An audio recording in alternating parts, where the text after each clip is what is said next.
ความจริงเรื่องของ Industry 4ท่านทั้งหลายผมได้ฟังเมื่อเช้าแล้วกับ Thailand 4จากท่านรองนายกรัฐมนตรีเนี่ยทั้งสองเรื่องแม้อาจจะไม่ใช่เรื่องเดียวกันแต่มันเชื่อมสัมพันธ์เชื่อมโยงกันเป็นสองเส้นทางที่ประเทศไทยต้องเดินไปอยู่แล้ว So this talk will be a continuation to the talk in the morning by Deputy Minister, Prime Minister about the main point will be about the two pathways that will lead us to Industry 4.0 and to empower the people. ผมลองทำโมเดลอันนี้ขึ้นมาได้นำเสนอต่อสาธารณะไปหลายครั้งแล้วว่าผมลองเทียบเอาให้ดูสัก2-3 อย่างเนี่ยเป็นสมการที่เราจินตนาการขึ้นมาว่าถ้ามันเป็น Industry 4จะเป็นแบบนี้ในอนาคตข้างหน้าถ้าเป็น Thailand 4จะเป็นแบบนี้ที่เราไปใช้ Thailand 4 5 cluster แล้วเราหวังว่า5 cluster ที่นโยบาย Thailand 4นั้นจะสร้าง innovation ขึ้นมาให้กับประเทศไทยแล้วจะนำประเทศไทยข้ามไปสู่ Middle Income ได้ This is the model that has been reformed and has been shown to others. This I believe that will bring Thailand to the Thailand 4.0. ทีนี้โจทย์ใหญ่ก็คือว่าเราจะพาประเทศไทยเนี่ยเดินทางไปสู่ Thailand 4หรือไปสู่ Industry 4ได้อย่างไรในข้อเสนอของผมก็คือว่าเครื่องมือหนึ่งที่จะสามารถนำพาประเทศไทยเนี่ยไปสู่ Thailand 4หรือ Industry 4ได้ก็คือการปฏิรูปการศึกษาเพื่อพัฒนาทรัพยากรมนุษย์ So now the biggest challenge to ponder when thinking about how to bring Thailand to the Thailand 4 or Industry 4 is after I've been thinking, I found that the key element that will enable this process will be the reformation of the educational system. นี่เป็นตัวอย่าง Thailand 4ที่Industry 4ที่ท่านทั้งหลายคงทราบแล้วผมจะไปเร็วนะครับผมมีคำถามสำหรับประเทศไทยต่อ Thailand 4กับ Industry 4เมื่อเช้าที่ท่านทั้งหลายคงทราบแล้วเพื่อจะเป็นโจทย์ที่จะบอกท่านว่ามันคือการศึกษาเท่านั้นที่จะเป็นเครื่องมือก็คือประเทศไทยจะปรับตัวและพัฒนาประเทศไปในทางทิศทางใดประเทศไทยจะทำอย่างไรกับโอกาสและความท้าทายที่รออยู่ประเทศไทยจะรับมือกับการเปลี่ยนแปลงที่จะเกิดขึ้นอย่างไรและประเทศไทยจะพัฒนาและเพิ่มประสิทธิภาพศักยภาพในการแข่งขันได้อย่างไรในอนาคต So now I have a questions to this Thailand 4 or the Industrial 4 that how is possible that Thailand will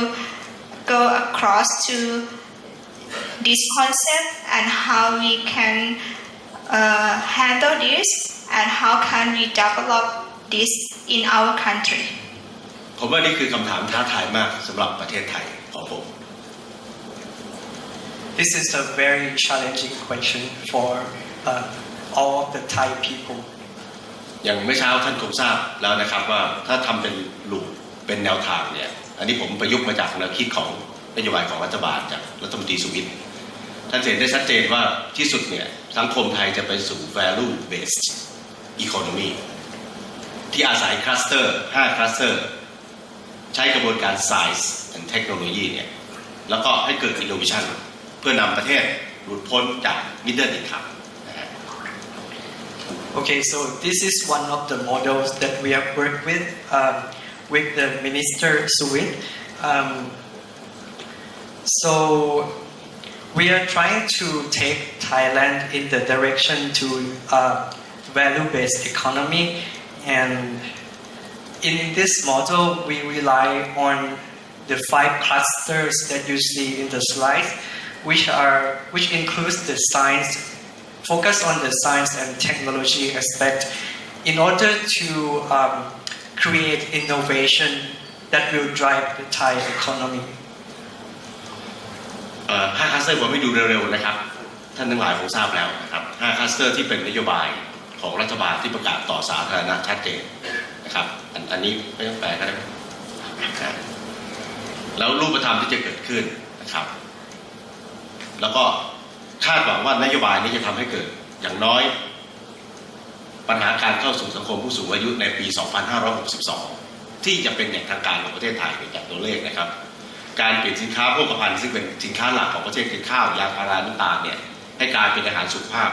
การเกิด innovation ใหม่ของประเทศไทยจาก5 คลัสเตอร์เนี่ยทั้ง innovation ทั้งเทคโนโลยีทางการศึกษาเทคโนโลยีหุ่นยนต์สปาการแพทย์ท่องเที่ยวเหล่านี้คือสิ่งที่คาดหวังว่า Thailand 4จะสามารถทำให้ประเทศหลุดพ้นmiddle income ได้ We have expected that Thailand 4 can bring Thailand to across the problem of middle income trap. So as you may know that Thailand nowadays is in the is an aging society, and through the use of technologies such as robotic technology, medical technologies, we hope that this will provide a tangible approach to overcome the middle income trap. ถ้าจะปฏิรูปการศึกษาเพื่อไปสู่ Thailand 4 ตามนโยบายรัฐบาลในมุมของผมในฐานะเป็นประธานกรรมาธิการการศึกษานั้นเห็นอย่างไรท่านทั้งหลายครับผมคิดว่าถ้าเราไม่ดูการศึกษาไทยเนี่ยเราอาจจะคิดว่ามันไปได้ง่าย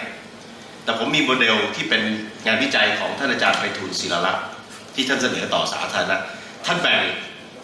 การจัดการศึกษาของประเทศไทยเป็น4 ยุคเหมือนกันนะที่ผมนำมาเสนอเพื่อท่านจะได้เห็นว่าถ้าเป็นแบบนี้มันไปสู่ Thailand 4 ไม่ได้ยุคที่1อาจารย์ไพฑูรย์บอกเป็นยุคเกษตรกรรมผลิตให้คนเป็นเจ้าคนนายคนยุคที่2ตอบสนองอุตสาหกรรมยุคที่3คือโลกาภิวัตน์เทคโนโลยีและยุคที่4เนี่ยอาจารย์ใช้คำว่าต่อไปนี้จะต้องได้คนที่ผลิตออกมาเป็นผลิตภาพเป็นผลิตผลหรือเป็น products อาจารย์ใช้คำว่า products เป็นเศรษฐกิจฐานความรู้ที่สู้ด้วยทักษะอันนี้คือยุคที่อาจารย์ไพฑูรย์พูดถึงว่าแต่ว่าเรายังไม่มีนะครับเรายังไม่ได้ถึงยุคที่4แต่ว่าอาจารย์ไพฑูรย์บอกว่าถ้าจะไป Thailand 4มันจะต้องเป็นแบบนี้ครับ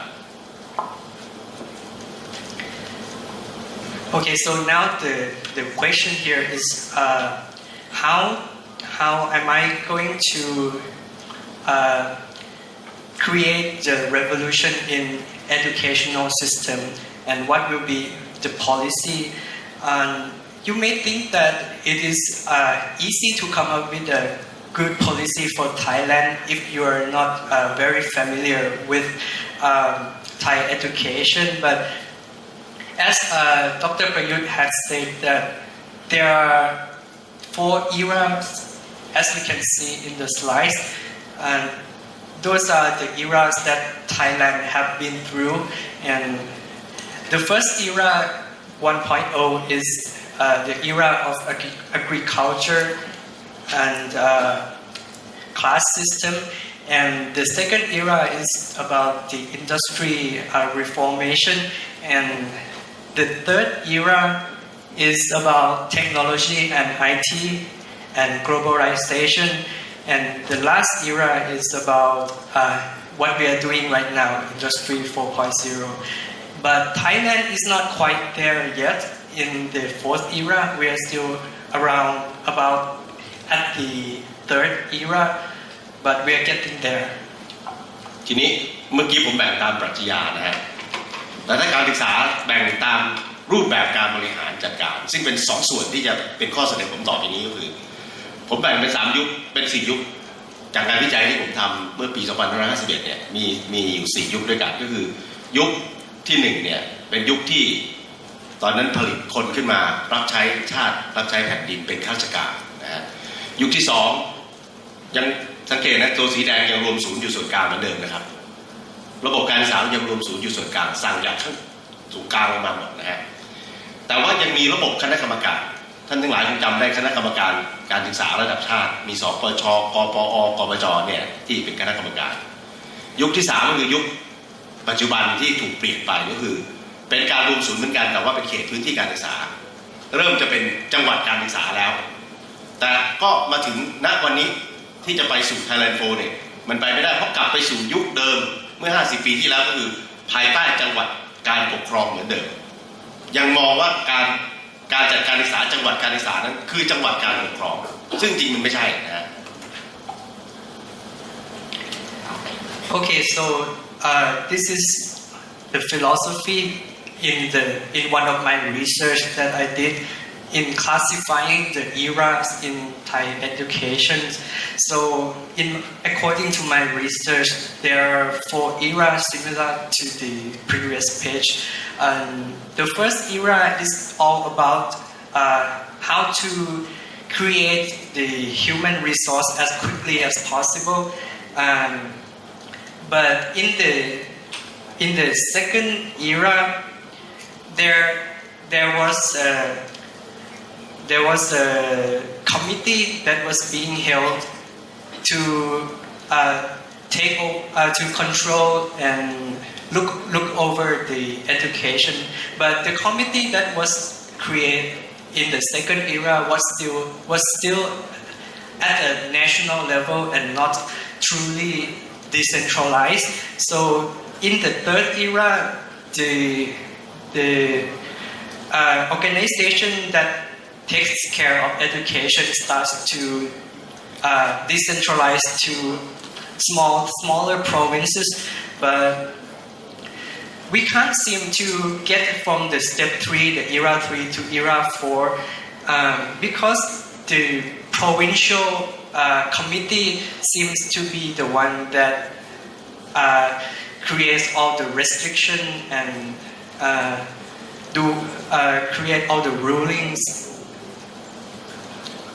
ผมจะไปต่อถ้าโดยสรุปนะครับน้องจะแปลทีละบรรทัดก็ได้จากที่ผม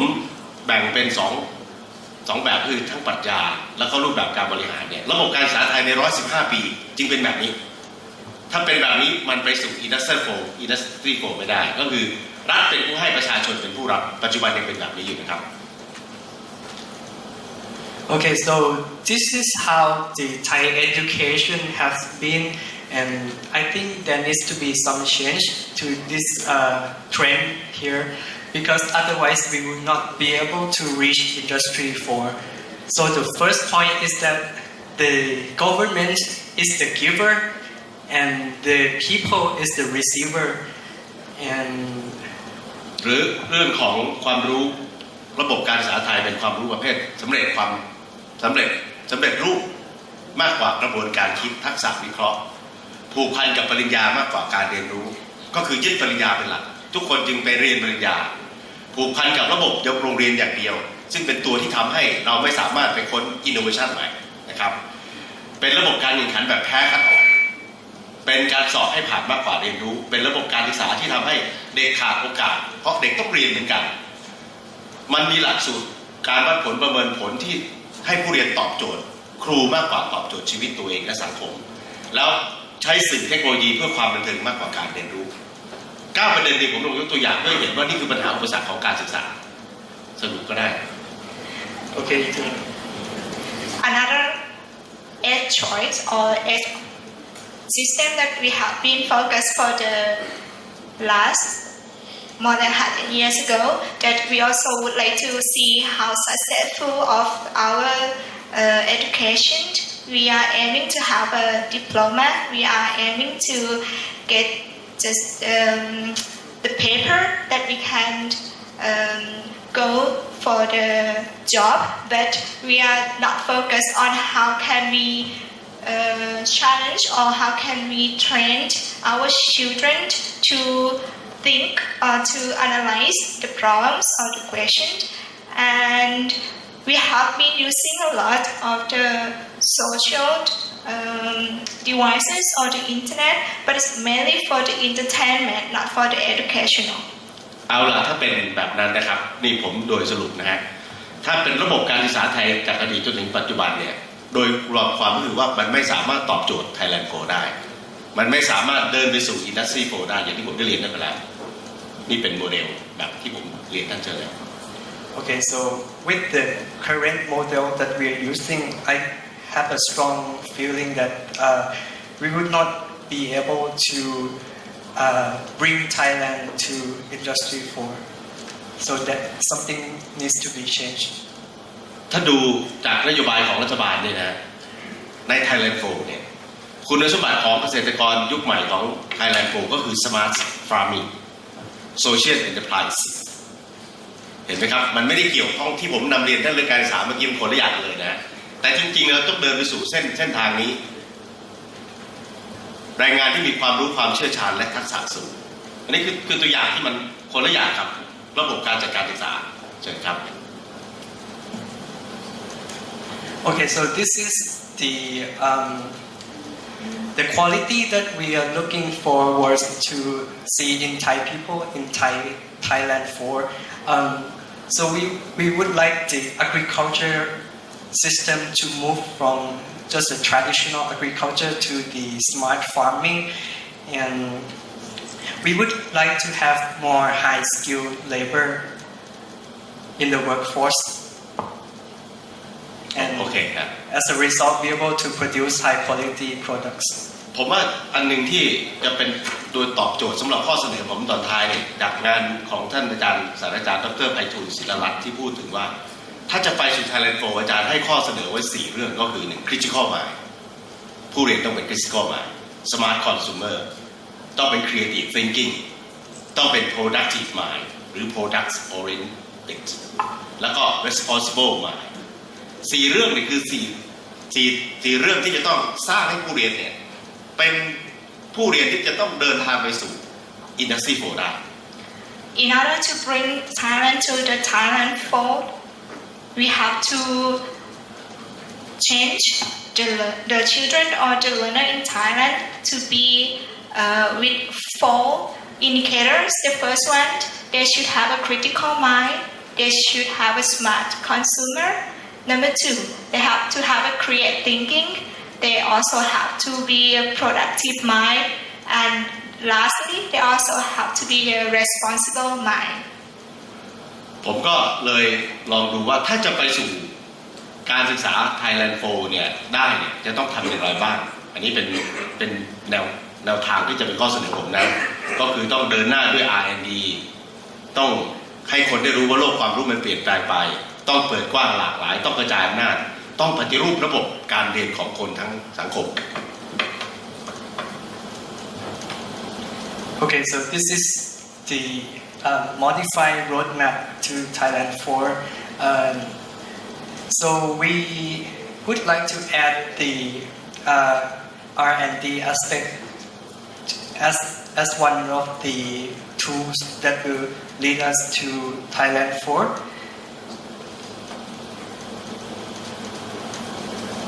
เห็นไหมข้อเสนอผมมี3เรื่องครับ1ต้องปฏิรูปการเรียนรู้ก็คือปฏิรูปหลักสูตรและการเรียนการสอนต้องปรับวิธีการเรียนเปลี่ยนวิธีการสอนของคนทั้งประเทศต้องใช้ R&D เป็นเครื่องมือในการเครียดต้องกระจายอำนาจถ้าเราต้องการที่จะได้คนที่มีคุณภาพเหมือนคุณสมบัติที่ผมกล่าวเรียนไปแล้วเราจะต้องให้อิสระกับสถานศึกษากับโรงเรียนเป็นผู้ที่ออกแบบคนของเขาให้ได้ตามเป้าหมายที่รัฐบาลตั้งเอาไว้แล้วก็จะต้องปฏิรูปกฎหมายที่เกี่ยวข้องทั้งหมดด้วย This is all my 3 suggestions to make it happening. The first one with the educational system, we have to change the detail of our education, and we have to change the way that we learn our children. We also have to have an R&D. And number 2, that we have to change to the system from the centralized to the decentralized. We have to make a local to create what they would like to have or what they would like to gain, and that we can give the educational into the right person. And the last one is the policy that we also have to change the policy that support this. ผมจะลองลงรายละเอียดกับข้อเสนอของผมว่าข้อเสนอของผมที่เสนอเนี่ยไม่ได้แปลว่าเสนออย่างเดียวมีงานวิจัยชิ้นใดที่รองรับหรือเปล่ามีการศึกษาของสภาปฏิรูปแห่งชาติสภาปฏิรูปประเทศเสนอตรงกันไหมมีนักวิชาการคนใดบ้างที่เห็นว่าถ้าเราจะเดินทางไปสู่ Thailand 4 หรือ Industry 4 นั้นจะต้องปฏิรูปการเรียนรู้ผมลองยกตัวอย่างนะครับปฏิรูปหลักสูตรปฏิรูปการเรียนการสอนปฏิรูปการวัดผลประเมินผลซึ่งหลักสูตรกับการเรียนการสอนมันเป็นเหรียญบาทครับมี2หน้าเสมอมี2ด้านเสมอต้องไปด้วยกันแปลทันว่า มีสองหน้าอะไรนะ มีหลักสูตรกับการเรียนการสอนต้องไปพร้อมกันถ้าปฏิรูปหลักสูตรต้องปฏิรูปการเรียนการสอนด้วยและการวัดผลประเมินผล Okay, so now I will go into deeper details about how to perform or what's the plan for the reform of educational system. So I believe that the curriculum and the teaching methods are like two sides of the same coin, and to be able to improve the education, you need to work on both sides of the coin. You need to make change to the content in the curriculum as well as the way that the teacher should teach and as well as the assessment methods. หลักสูตรของประเทศไทยปัจจุบันเนี่ยท่านทั้งหลายคงทราบเป็นหลักสูตรที่สอนคอนเทนต์และออกข้อสอบคอนเทนต์ Now today in Thailand we focus on teaching the content and then we also gonna give an exam exactly into the content that we have been teaching. เช่นสอนคำว่า corruption For example, หลักสูตร corruption ถ้าสอน corruption ก็คือต้องให้เด็กท่องว่า corruption คืออะไร for example, with the words of corruption, we just teaching the word corruption and we teaching what is the corruption. แต่จริงๆหลักสูตรเนี่ยมันจะต้องให้ไปถึงกระบวนการเรียนรู้แล้วเกิดพฤติกรรมกับผู้เรียนเวลาออกข้อสอบจะต้องไม่ออกว่า corruption คืออะไรแต่จะออกข้อสอบว่าพฤติกรรมใดต่อไปนี้คือพฤติกรรมที่คนต่อต้าน corruption หรือไม่เห็นด้วย corruption แล้วอยู่กับผู้เรียนเช่นเก็บของได้ไปคืนครู So if we just teaching the word corruption, there's not correct way to teach. We have to teach how is possible, how come this is the corruption, and what is the effect, or what we gonna do. For example, if we found the valuable things on the floor, what we gonna do? So we have to give it back to the teacher, and the teacher can ask who it belong to. ถ้าหลักสูตรเป็นออกสอนคอนเทนต์ออกข้อสอบคอนเทนต์อย่างนี้ไม่มีทางที่จะทำให้ผู้เรียนก้าวไปสู่ Thailand 4หรือไปสู่Industry 4ได้ So if the trend goes on, if the curriculum only focuses on the content and not focus on deeper understanding of the subject of matter, then there's no way that we can reach our destination in Thailand 4. ผมสรุปความว่าปฏิรูปหลักสูตรไม่ใช่หยุดที่เนื้อหาแต่จะต้องเดินหน้าไปสู่กระบวนการใช้หลักสูตรแล้วทำให้เกิดคุณลักษณะที่พึงประสงค์พฤติกรรมแก่ผู้เรียนเป็นสำคัญตรงนี้ที่จำเป็นที่จะต้องทำให้คนเนี่ยสามารถคิดได้เกิดทักษะเกิดครีเอทีฟสร้างสรรค์ได้ So nowadays not the only contents anymore, but it's the detail of the content and the strategy. How can we go to the end? How can we create this education? สภาปฏิรูปแห่งชาติซึ่งเป็นสปช.นะครับเดิมเนี่ยได้ศึกษาเรื่องนี้เอาไว้ตรงกับที่ผมกราบเรียนท่านก็คือเขายืนยันว่าถ้าจะปฏิรูปการศึกษาของประเทศนี้ต้องปฏิรูปหลักสูตรการเรียนการสอนปฏิรูปวิธีการจัดการเรียนการสอนปฏิรูปการวัดผลประเมินผลและปฏิรูปการสร้างองค์ความรู้ใหม่โดยใช้มหาวิทยาลัยและสถาบันวิจัย Okay, so the National Educational Reforming Committee also agrees with this point of view that to bring Thailand to Thailand 4, we need to improve upon the method of teaching, the assessment methods, as well as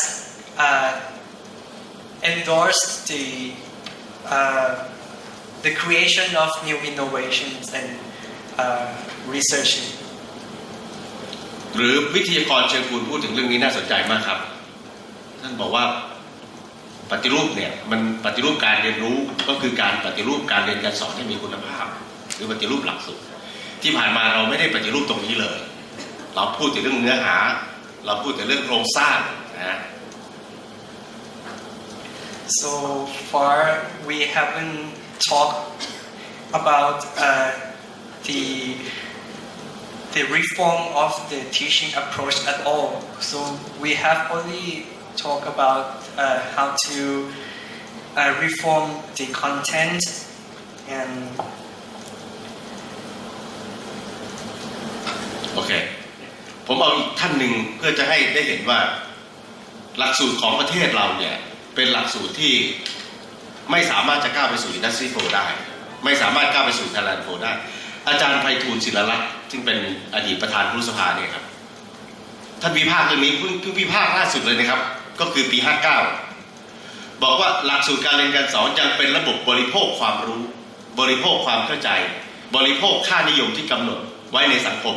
ไม่ได้ส่งเสริมให้ผู้เรียนสร้างคิดประดิษฐ์พัฒนาสิ่งต่างขึ้นมาใหม่ให้แก่ตัวเองและสังคมได้ This is another example that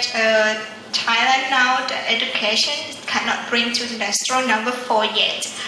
because we have to create the education that instead of to gaining the knowledge to gaining only the understanding we have to change into how we can create a person that can create to analyze and to develop the new things เอาละครับผมเอาแค่นี้ก่อนนะครับเพื่อให้เห็นว่ามีนักวิชาการมีงานวิจัยที่เห็นตรงกันว่าถ้าจะเดินทางไปสู่ Thailand 4 หรือ Industry 4 นั้นต้องปฏิรูปหลักสูตรการเรียนการสอน Okay, so I will stop here in this topic. So I just want to show that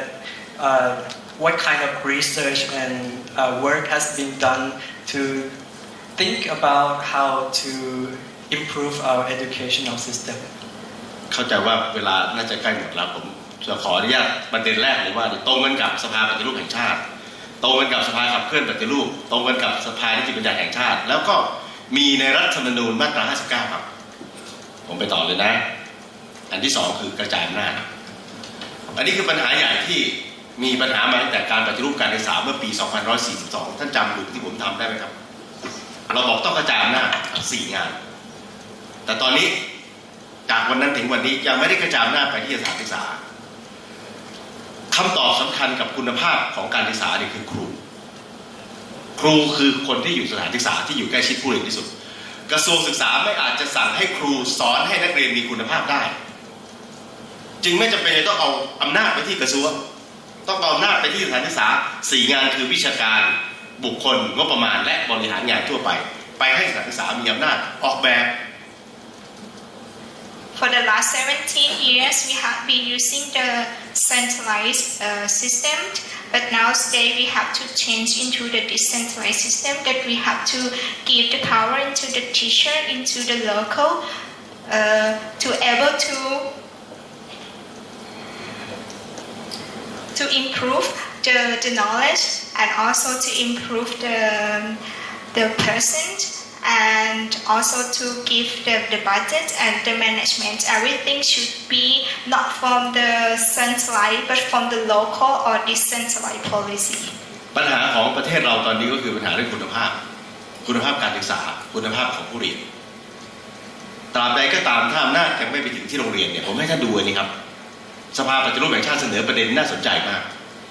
เราจะต้องกระจายอำนาจไปยังสถานศึกษาที่แยกออกระหว่าง regulatorกับโอเปอเรเตอร์ออกจากกันปัจจุบันนั้นทั้งหลายครับทั้งรีกูเลเตอร์มาทำงานกับโอเปอเรเตอร์หมดอำนาจไว้ส่วนกลางมากเกินไปแล้วก็ไม่สามารถที่จะทำเรื่องคุณภาพหาคนรับผิดชอบเรื่องคุณภาพของประเทศไม่ได้ข้อเสนอนี้น่าสนใจมากที่แยกออกเชิญครับ Okay, so the biggest problem we have right now is the lack of the quality of education, quality of educators, and the quality of the students themselves. And the problem right now is that there's no clear distinction between the role of the regulator and the role of the operator. And so we need to make a clearer distinction on that. So not all the power will be too focused on the central part, and that will benefit the country as a whole. ถ้า ถ้าหากว่าเรากระจายอำนาจไปถึงผู้เรียนอย่างที่ผมได้เรียนท่านแล้วเนี่ยโรงเรียนจะเล็กโรงเรียนจะใหญ่ขึ้นกระทรวงเล็กลงอำนาจระหว่าง regulator กับ operator ต้องแตกต่างแต่ต้องแยกกันให้ชัดตอบโจทย์เรื่องคุณภาพเพราะถ้าเราเทียบแล้วเนี่ยโรงเรียนคือหน้างานนะครับถ้าเป้าหมายของนักการเมืองคือหมู่บ้านเป้าหมายของการศึกษาคือผู้เรียนคือห้องเรียนเพราะฉะนั้นจะต้องให้สถานศึกษานั้นมีอิสระที่จะต้องรับผิดรับชอบต่อผู้ปกครองต่อผู้เรียนเป็นสำคัญ When we have been decenter the education, then the ministry getting smaller and the school getting bigger, and then it's clearly distinguished between the regulator and the operator, and also we have to give the freedom to the school to responsibility of the educational system. ผมเนี่ยของสภาการศึกษาสภาปฏิรูปแห่งชาติก็เห็นตรงกันนะครับต้องเป็นนิติบุคคลมีอิสระมีความรับผิดชอบเมื่อกี้ได้เรียนไปแล้วของ TDI ครับปี2558ทำวิจัยเรื่องนี้ตอบโจทย์เหมือนที่ผมบอกเมื่อกี้ว่าหัวใจสำคัญการปฏิรูปการศึกษาอยู่ที่การสร้างความรับผิดชอบ accountability เพื่อพัฒนาคุณภาพให้โรงเรียนมีความรับผิดชอบโดยตรงต่อผู้ปกครองและนักเรียนแต่โรงเรียนต้องเป็นอิสระใน4งานที่ผมเรียนเมื่อกี้ Okay, so just to make an analogy, so if the goal of a politician is the village, is to improve the life quality of the village, then the goal of the university is to improve the quality of the students. So in order to achieve that, we would like to turn the university into a more independent organization and require them to start being accountable for the education that they produce, as well as ensure the parents that their students will come in and then go out with a good education in hand. ผมไปสู่ประเด็นสุดท้ายนะครับที่จะกราบเรียนท่านก็คือว่าทั้งสองเรื่องถ้าไม่มีการปรับปรุงแก้ไขยกเลิกหรือยกร่างกฎหมายเพื่อให้กระบวนการปฏิรูปการศึกษามันต่อเนื่องก็ไม่อาจจะตอบโจทย์ทั้งหมดที่ผมพูดมาได้จำเป็นที่จะต้องมีกฎหมายขึ้นมาไม่ว่าจะเป็นกฎหมายที่เป็นมาสเตอร์แพลนว่าด้วยการปฏิรูปการศึกษาหรือกฎหมายว่าด้วยพรบการศึกษาแห่งชาติก็ตาม As my last point, I want to tell you that we have to cancel the last educational system and we have to create a new educational one. ผมไปร่วมเวทีวิจัยของจุฬาของสควที่จุฬานะครับมีประเด็นหนึ่งน่าสนใจมากว่าปัญหาของประเทศเราเวลาปฏิรูปการศึกษาไม่ประสบความสำเร็จเพราะมันเปลี่ยนไปปี42ถึงปัจจุบันเรามีรัฐมนตรี16คนเฉลี่ยอยู่คนละ5เดือนแล้วทุกคนก็มีนโยบายของตัวเองหมดทำให้การปฏิรูปการศึกษาไม่ต่อเนื่องไม่ยั่งยืนถ้าเราต้องการที่จะนำให้สังคมไทยไปสู่สังคมที่เป็น Thailand 4หรือ Industry 4ก็ตามจำเป็นที่จะต้องให้การศึกษานั้นมีความต่อเนื่องนักการเมืองทุกคนที่มาเนี่ยจะต้องไม่มาเปลี่ยนนโยบายการปฏิรูปการศึกษาที่ต่อเนื่องจะต้องเป็นคนที่เข้ามาบริหารบ้านเมืองเพื่อที่จะช่วยสนับสนุนประเด็นการปฏิรูปการศึกษาให้บรรลุเป้าหมาย Okay, so from my talk with researchers at Chulalongkorn University, we have raised two interesting points. So the first point regarding why the education reform in the past has failed is that because we have had 16 minister of education, 16 ministers in the span of 5 months, and during these 5 months, so many changes have happened in the policy, and it lacks the continuity that will take the country forward. So I would like to I would like the new politicians that come in to take care of this matter to not change the policies too much and to allow for the continuity in the policy to take effect first. โดยสรุปครับผมมีข้อเสนอที่ผมเล่าให้ท่านฟัง2-3 เรื่องมาเนี่ยมันจะประสบความสำเร็จหรือไม่เนี่ยมันมีเงื่อนไขความสำเร็จดังต่อไปนี้ซึ่งจะขอสรุปดังต่อไปนี้นะครับ 1. ต้องสร้างพลังของนโยบายที่พูดถึง Thailand 4เนี่ยให้มันมีพลังแรงจูงใจและการมีส่วนร่วมมากที่สุดเราถกกันในห้องรับประทานอาหารก็คือประเด็นหนึ่งก็คือว่าทำอย่างไรผู้คนจะเข้าใจ Thailand 4มากกว่านี้ทำอย่างไรจะสร้างการมีส่วนร่วมได้มากกว่านี้ทำอย่างไรจะเป็นเรื่องที่ทุกคนเดินไปพร้อมกันไม่เพียงแต่รัฐบาลแต่พร้อมกันทั้งสังคมประการที่1ครับ There are two conditions to go to the successful of this Thailand 4. The first one, I would like to see that we are creating the same policy of this Thailand number 4. That we are all together, walk together, understand the same thing, and we're gonna do the same way. ประการที่2ก็คือผมคิดว่าประเทศไทยเราเนี่ยมีศูนย์การเรียนรู้ที่สร้างแรงจูงใจให้กับผู้เรียนน้อยเกินไปอย่างเมื่อเช้าที่ท่านวิทยากรได้นำมาเสนอให้เราได้เห็นเนี่ยมีเพียงนิดเดียวของเขานะครับยังทำให้เกิดแรงจูงใจได้มากกว่านี้เราจะต้องมีศูนย์การเรียนรู้ที่สร้างแรงจูงใจท่านทั้งหลายคงเคยไปสหรัฐอเมริกาไปดูแต่ละรัฐที่มีมิวเซียมเกี่ยวข้องกับเครื่องบินเนี่ยผู้คนเด็กๆผู้สูงอายุใครจะใครเข้าไปฟรีเราให้ทุกคนอยากจะเป็นนักบินทุกคนอยากจะเป็นคนขับทุกคนอยากจะเป็นอวกาศใช่ไหมนักบินอวกาศนะเชิญครับ Okay, so the one of the main problem I would like to mention also is the lack of this learning centers here in Thailand. As the speakers in the morning have mentioned about the only few learning centers in their organization could create so much motivation and excite their employees so much. But and if you have ever been to America, you may have been to an aerospace museum where they have a big airplane in the big room, and all the children there just look at the airplane with starry eyes and be inspired to become astronaut one day. So I would like to encourage to encourage building more learning centers in Thailand for that purpose. ผมเรียนอย่างนี้ประการที่3ก็คือว่าเราต้องการที่จะเดินไปสู่ Industry 4เราต้องการที่จะเดินไปสู่ Thailand 4นั่นแปลว่ามันเป็นเรื่องมืออาชีพนะครับมันเป็นเรื่องที่เหนือกว่าธรรมดาแล้วต้องมีมืออาชีพที่จะต้องเข้าไปปฏิรูปการศึกษา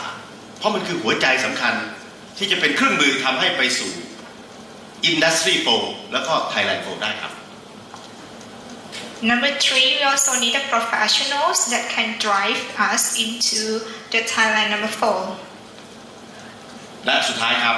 ผมก็ย้ำและเรียนยืนยันว่าถ้าเราจะเดินทางไปสู่ Industry 4หรือไปสู่ Thailand 4ตามนโยบายของรัฐบาลเนี่ยต้องปฏิรูปกฎหมายต้องกระจายอำนาจต้องปฏิรูปหลักสูตรและระบบการเรียนการสอนอย่างรวดเร็วและมีพลังไม่มีทางเลือกอื่นครับ And the last point is to be able to bring Thailand to Thailand 4 according to the government's policy. We need to reform the legislation, and in order to encourage fast and high quality reformation of the teaching approach and teaching standards. ผมว่าคนที่จะต้องขอบพระคุณมากคือคนแปล2 คนนี่แหละครับท่านหลายปรบมือให้น้องเขาหน่อยครับที่ผมพูดอย่างนั้นเพราะว่านี่ที่ผมจะพูดภาษาอังกฤษผมก็ไม่กล้าพูดเพราะกลัวจะเข้าใจผิดให้มืออาชีพแปลก็ยังต้องใช้วิชาเฉพาะผมถึงเรียนท่านทั้งหลายว่าวันนี้เรื่องการศึกษามันเป็นเรื่องวิชาชีพเฉพาะ มันเป็นเรื่องวิชาชีพชั้นสูงสังคมไทยเข้าใจผิดมานานแล้วถึงเวลาหรือยังที่จะให้คนที่เป็นนักการศึกษานี่แหละต้องเข้ามาจัดการศึกษาขอบพระคุณผู้จัดขอบพระคุณเวทีอันงดงามของวันนี้นะครับและหวังว่าในอนาคตเราจะได้มีโอกาสจับมือกันปฏิรูปการศึกษาเพื่อนำชาติบ้านเมืองไปสู่ Thailand 4 ในอนาคตครับขอบพระคุณครับ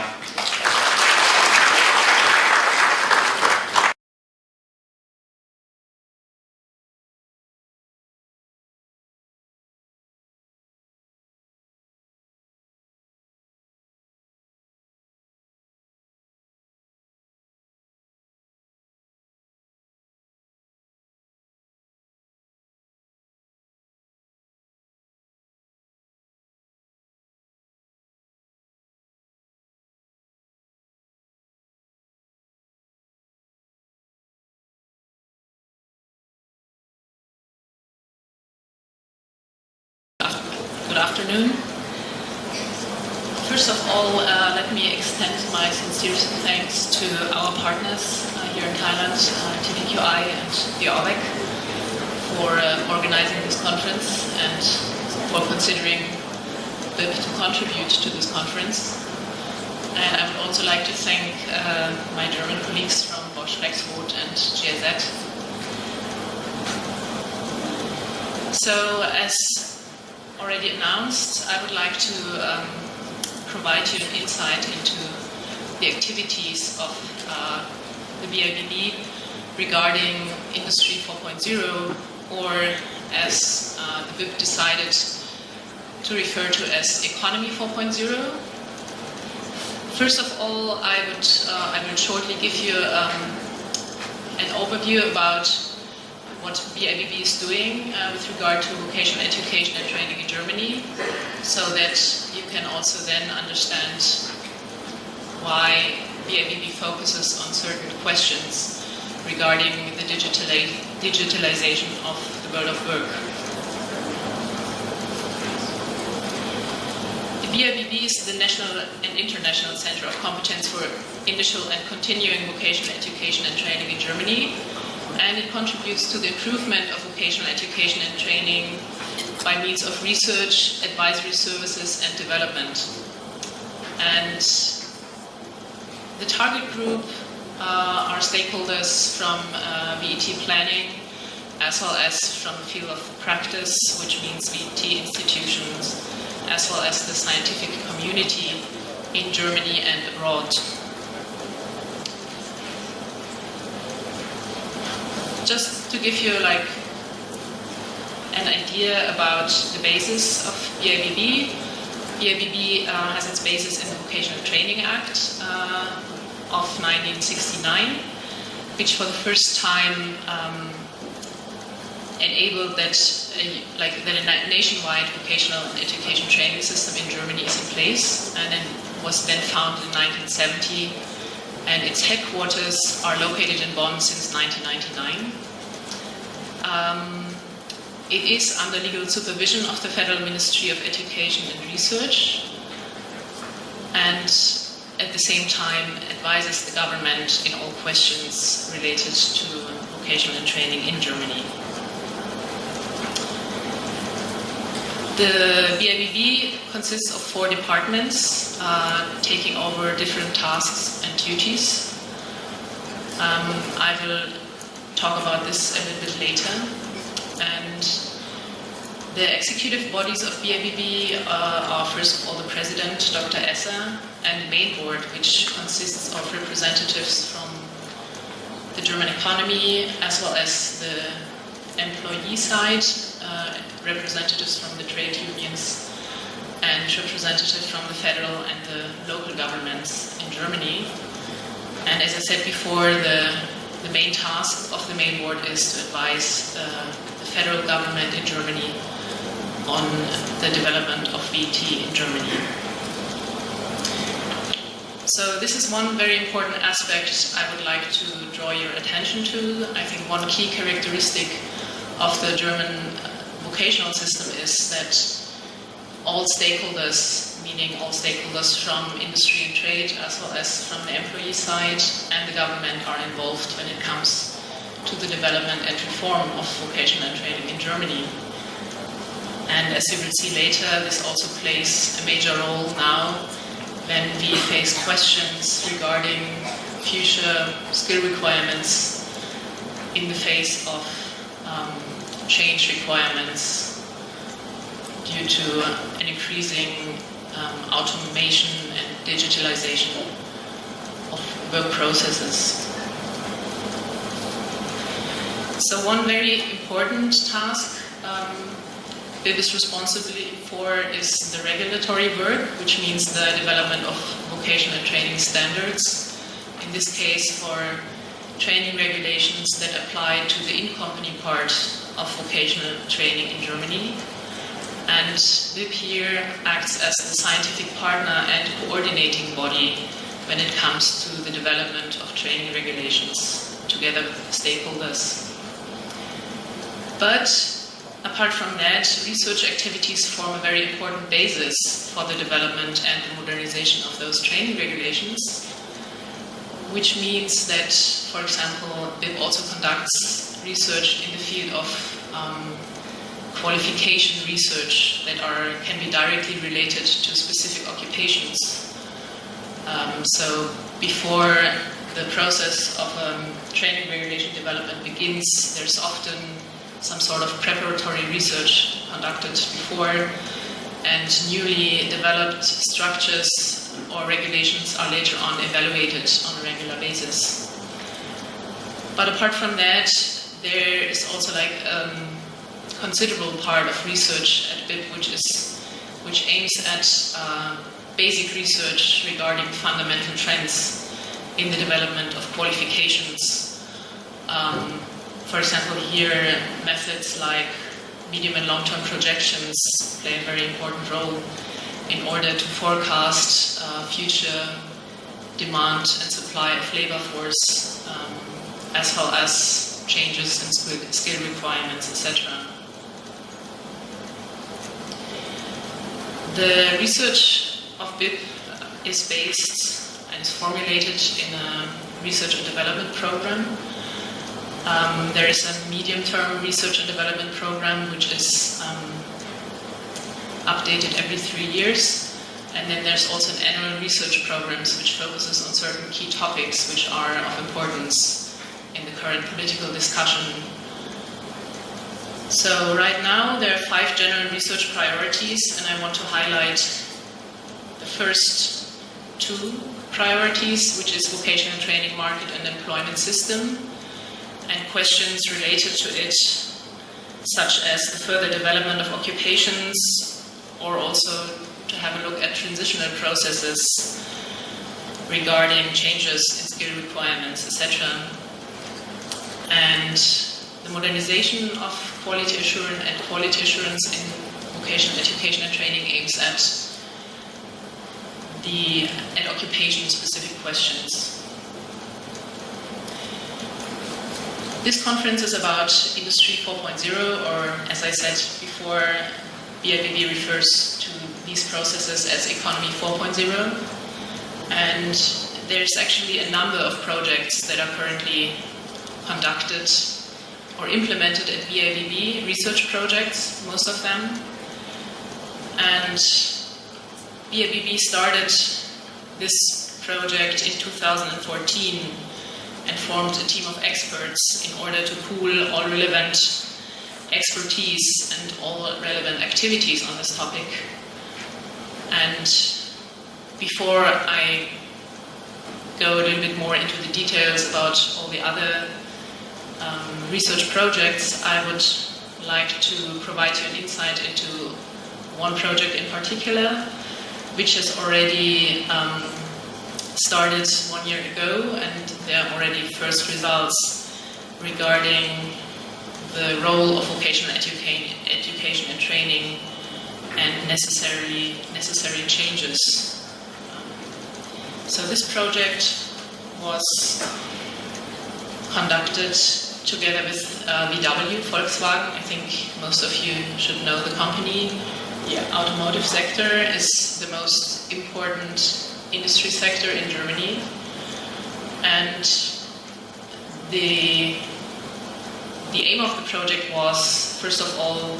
or this was an interest expressed by Volkswagen, that certain structures of in-company training for selected training occupations should be adapted to changed requirements due to changed process, like changed work process, etc. And at the same time, the interest of BIBB was to identify also need for future modernization or like future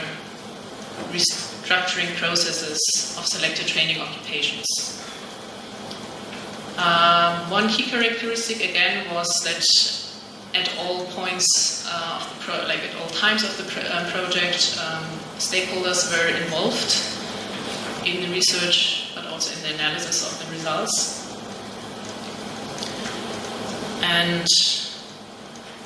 what our researcher from BIBB did was that he had a look at selected training occupations,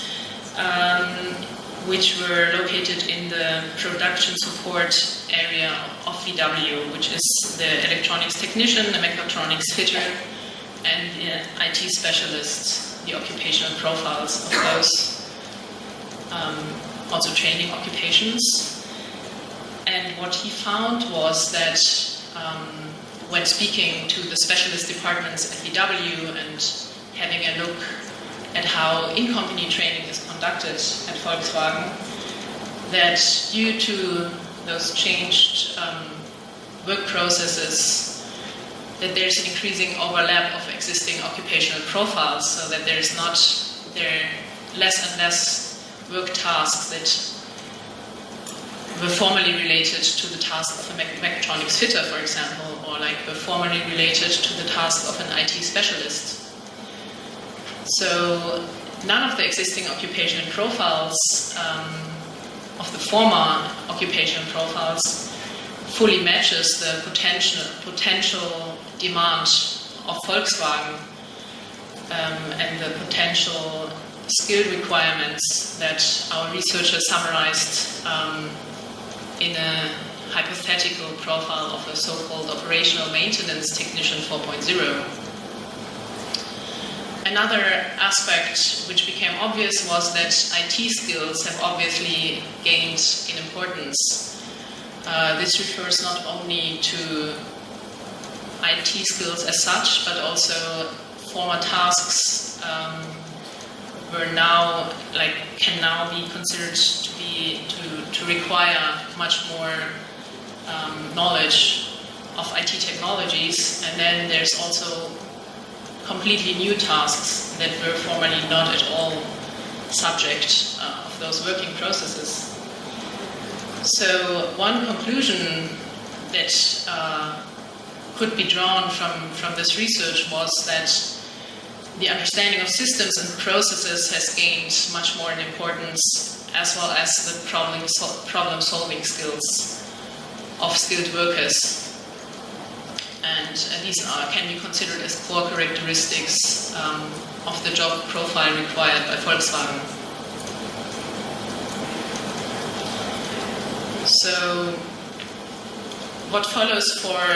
the field of vocational education and training is that those core competencies must be considered and must be imparted during the initial but also continuing vocational education and training, as well as in the workplace, which is something I think that can be considered. But what also follows from those findings is that the organization of the vocational education and training systems as a whole requires potentially a complete change of didactical concepts. Because what needs to be pointed out that due to those change in technical processes and work processes, as Mr. Walter has before the lunch break point gave you a very good idea about, the core aspect of those processes is that a lot of different processes are now interconnected. So this requires that skilled workers have a certain understanding of those processes and systems, which means that systems thinking is another core element that needs to be considered for future vocational education and training. And when we consider how training is organized up to now, then it is usually that an apprentice starts with the basic principles of a certain occupational field, which is, for example, electronics or mechanics or IT, and then he learns to check certain machines, to control them, to apply his skills, etc., etc. And then later on, he will probably gain like a better understanding about how this one particular machine contributes to other work processes in the company. But what will obviously be required from a skilled worker in the future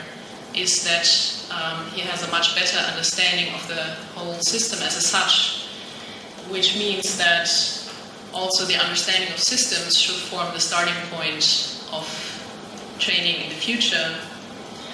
And I think this is also what the previous speaker referred to, is that it means that the education sector and vocational training in particular really have to undergo a fundamental change when it comes to didactical concepts, when it comes to the way how you teach young people to think and to solve problems. What follows for the work of BABB in particular, because as I told you before, one of the major tasks of BABB is the regulatory work in Germany, is that this occupational profile I told you about, this profile of an operational maintenance technician 4.0, may be subject to a reform of an old, to derive that new occupational profile from, for example, an old profile of the mechatronics fitter, for instance. So the old occupation would cease to exist, which has been the case before. So this would not be the first time that occupational profiles are reformed. Another option would be that existing profiles that certain skills would be added to those profiles, or that different specializations would be added. For example, a strong focus on the process orientation and systems thinking and problem solving. And a third option would be that the old occupational profiles would continue to exist, and that company-specific qualifications would be taken care of on behalf of the companies themselves. This is how this case is decided in particular will be subject of discussion between the stakeholders. This is how the reform and formulation of training regulations works in Germany. But I think one very important aspect that follows from this research is that the major challenge in vocational training and education in Germany and in other countries will be to ensure the adaptability and the flexibility of training regulations in the light of a rapidly changing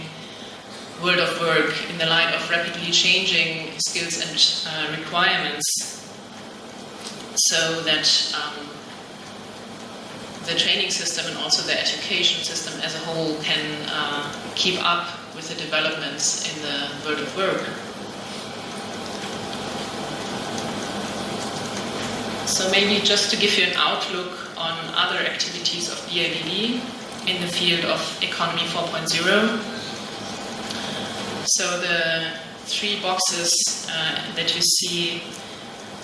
gray highlighted or highlighted in the middle, these form the three main pillars of research activity in the field of Economy 4.0 of BABB. And these research focuses on future skill requirements also in other sectors, not only in the automotive industry. And secondly, another research project addresses the question what digital literacy actually means, like what skills will be required for school leavers, or like from school leavers that want to join the Tibet system and will be later required at the workplace. In all these projects, the BIBB pays attention to involve stakeholders to discuss results, and the main objective of all these research activities actually to derive policy recommendations that BIBB then could provide to the German government and support the German economy to ensure its competitiveness also in the future. I think this is the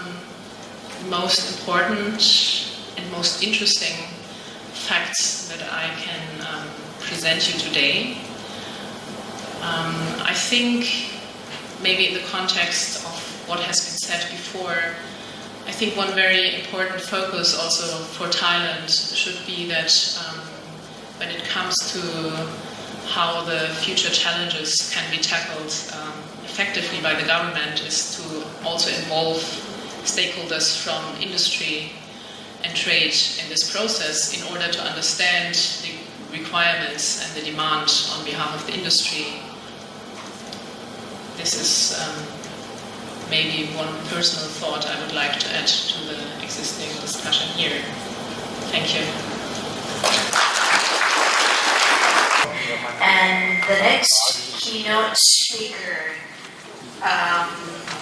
who I'm going to present on the title Industry 4.0 and SME. Please welcome Mrs. Halarin Yamjinda, Director of Policy and Strategy Unit, Office of SME's Promotion. Please welcome. So the target industry are the heavy industry, right? The petrochemical industry, the iron and steel, and the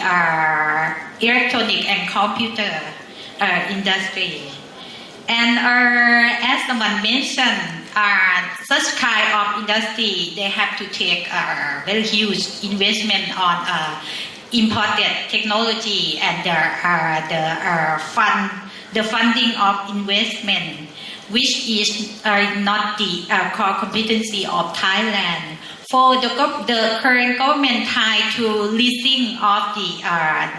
new driving force for the Thai economy or the direction of economic development from now on. And please look at the slide number 5. So the government team tried to rethink about the competitive advantage of the Thai economy. We can see that the competency or endowment of the Thai economies are the biodiversification and the cultural diversification. And from the comparative advantage, it can be transformed to the competitive advantage into the new technology and industrial or business sectors. As you can see from the paper, into 5 groups. The first one is the food, agriculture, and biotech. The next one is the health, wellness, and biomedicine, smart device, and robotic and mechatronic, digital Internet of Things, and embedded technology. And the last one is creative culture, high value services. This, which I think one has not mentioned about the creative culture and high value services, but it is the core competency of the Thai SME as well. And maybe some of you maybe confusing about the target sector of the current government because you have hear about the cluster and super cluster. You have hear about the normal S-curve and the new S-curve. And lastly, you hear about the Thailand 4.0. But in my opinion, I think it is not different between this target sector.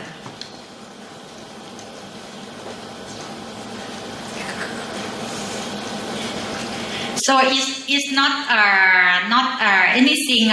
different from this kind of sector. And you can see that some sector is the core competency and endowment of Thailand, like the biotechnology or the agriculture or wellness industry, like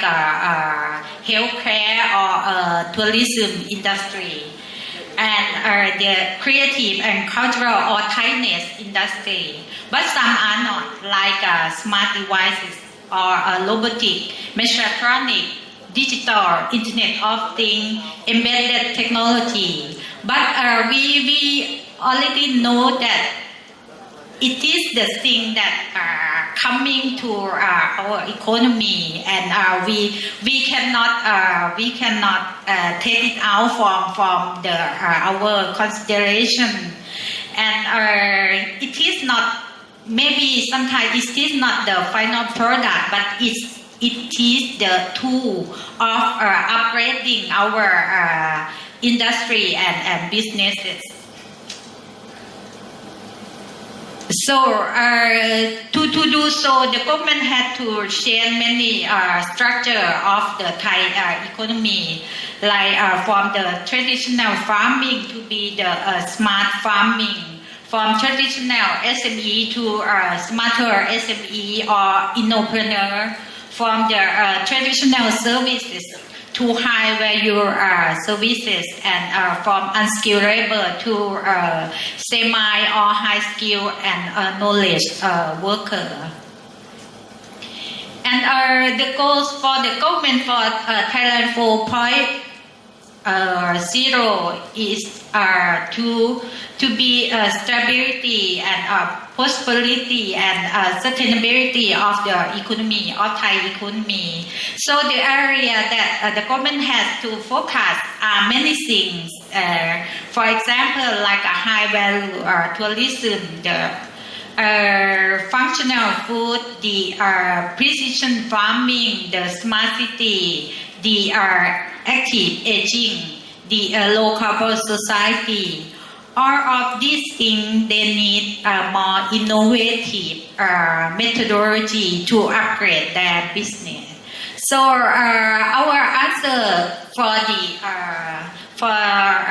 develop the future of our SME is to transform from the society or the economy from efficiency driven. That means we have focused on cost reduction or just efficiency of the production and management to be more innovative driven economy. So what we need for a more innovative different economy, we need the updated new and appropriate technology for our SME. So our team draft of the SME 4.0 is just the imitation of the industry 4.0 from industry 4.0 to be Thailand 4.0 and then to SME 4.0. So we classify the direction of SME development or promotion of Thailand into 4 periods. for the next 20 years. The first period is we call the efficient infrastructure for SME. We have to do many things to make to do the more efficient for the infrastructure for the SME. For example, we have to segment our SME into many groups because our SME they have different kinds of demand and problems. So the treatment or the measure to promote and support them should be tailor-made. And secondly, we have to reform the promotion mechanism of the government side. For example, like the budgeting system of the government to be the multi-year budgeting and to be a package allocation of budget. And the other thing is the ease of doing business for the SME because they have to face so many difficulties to do their business from setting the new enterprise to ask for some certification or standardization. So the government try to do this to reduce the difficulty of them and to make the efficiency of the government service. And the second period is to do the high growth and more innovative of SME or innopreneur. Because from the industry 4.0 to Thailand 4.0 and to SME 4.0, we need the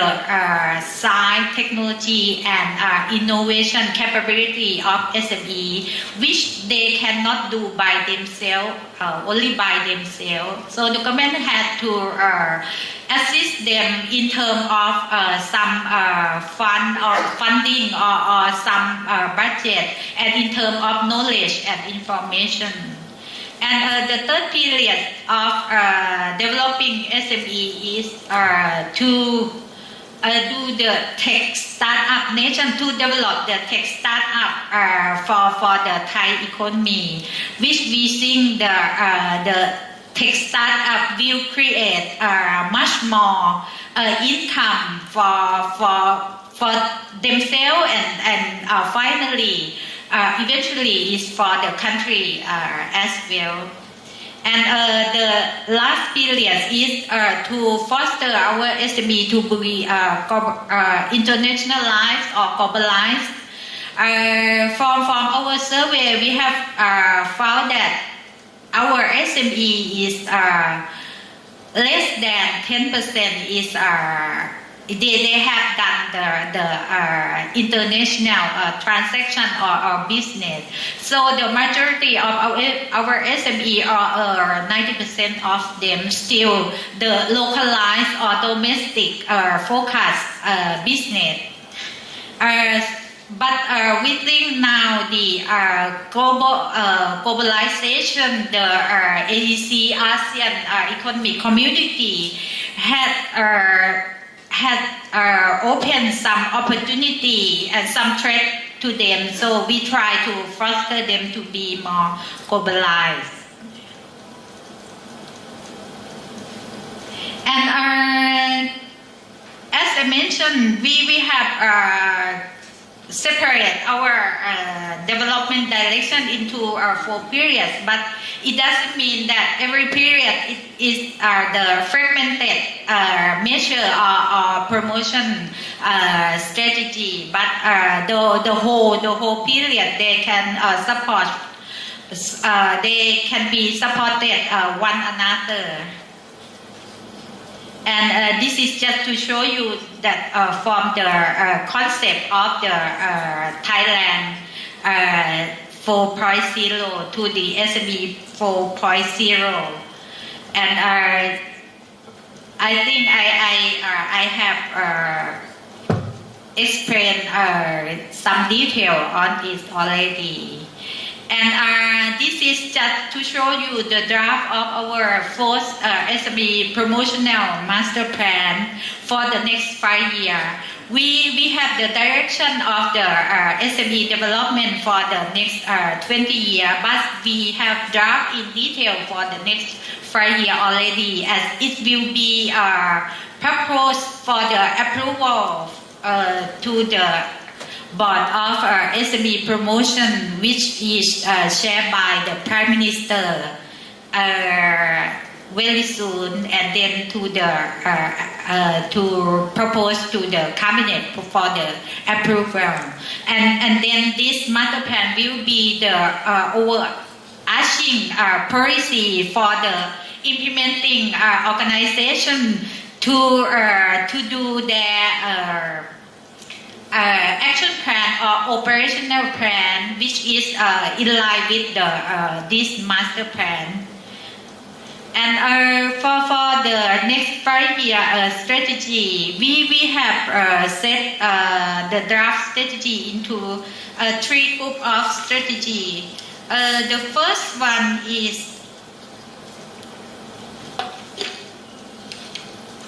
the first group's strategy is to promote and develop SME in terms of issue base. The meaning of the issue base is the classic issue of the SME that for the last 20 or 30 years they have faced many problems on how to access to finance, how to access to the market, and how to access to information, and how to access to the science, technology, and innovation service provider from the government. So the first one, we try to upgrade the technology and innovation among the Thai SME, and to promote Thai SME in accessing to the source of fund, to promote them in the market opportunity, especially for the international market, and to strengthen the entrepreneurship among the Thai SME. And the second group of the strategy is to enhance the capability of SME in target sector. So we try to target them into 3 groups. It's not by sector base, but it's by the issue base or the direction base of the SME development. The first group is to create the high value startup entrepreneur. The second group is to develop the cluster and network collaboration of the SME and between SME and the big companies. And the last group is to strengthen the micro enterprises. And the last strategy are the policy management reform, as I will mention later in detail. For the first one is for the first group of the strategy on issue base. We try to upgrade the productivity and technology innovation capability of the SME. What we have to do as the business efficiency or productivity programs for them, and to promote the usage of commercial technology and innovation, and to promote the market and on SME innovation product, because some SME they can upgrade their innovation of the product or process or marketing, but they don't have appropriate market. So the government try to help them on the in-depth market information or the some grant for them to do the business matching. And for the financial access support, we try to cooperate with the financial institute for the SME loan or for the debt financing. And for the equity financing, the government try to support the private and the government body to provide some equity financing. For example, like venture capital fund, crowdfunding system, or the accelerator, or the angel business from the big company or the successful businessmen for the SME. And the last one is the literacy of the financial literacy for analyzing of their financial statement. And to access to the market, the government try to foster the SME to export their product.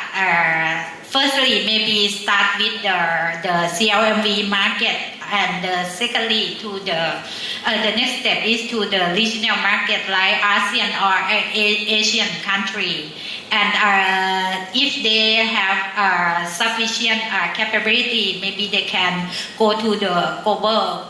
market or worldwide market. And the last one is to support the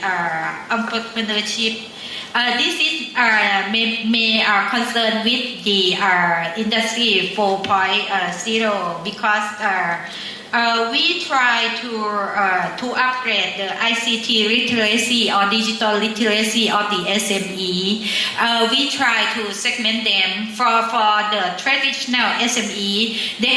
have to upgrade their ICT literacy. But for those who have some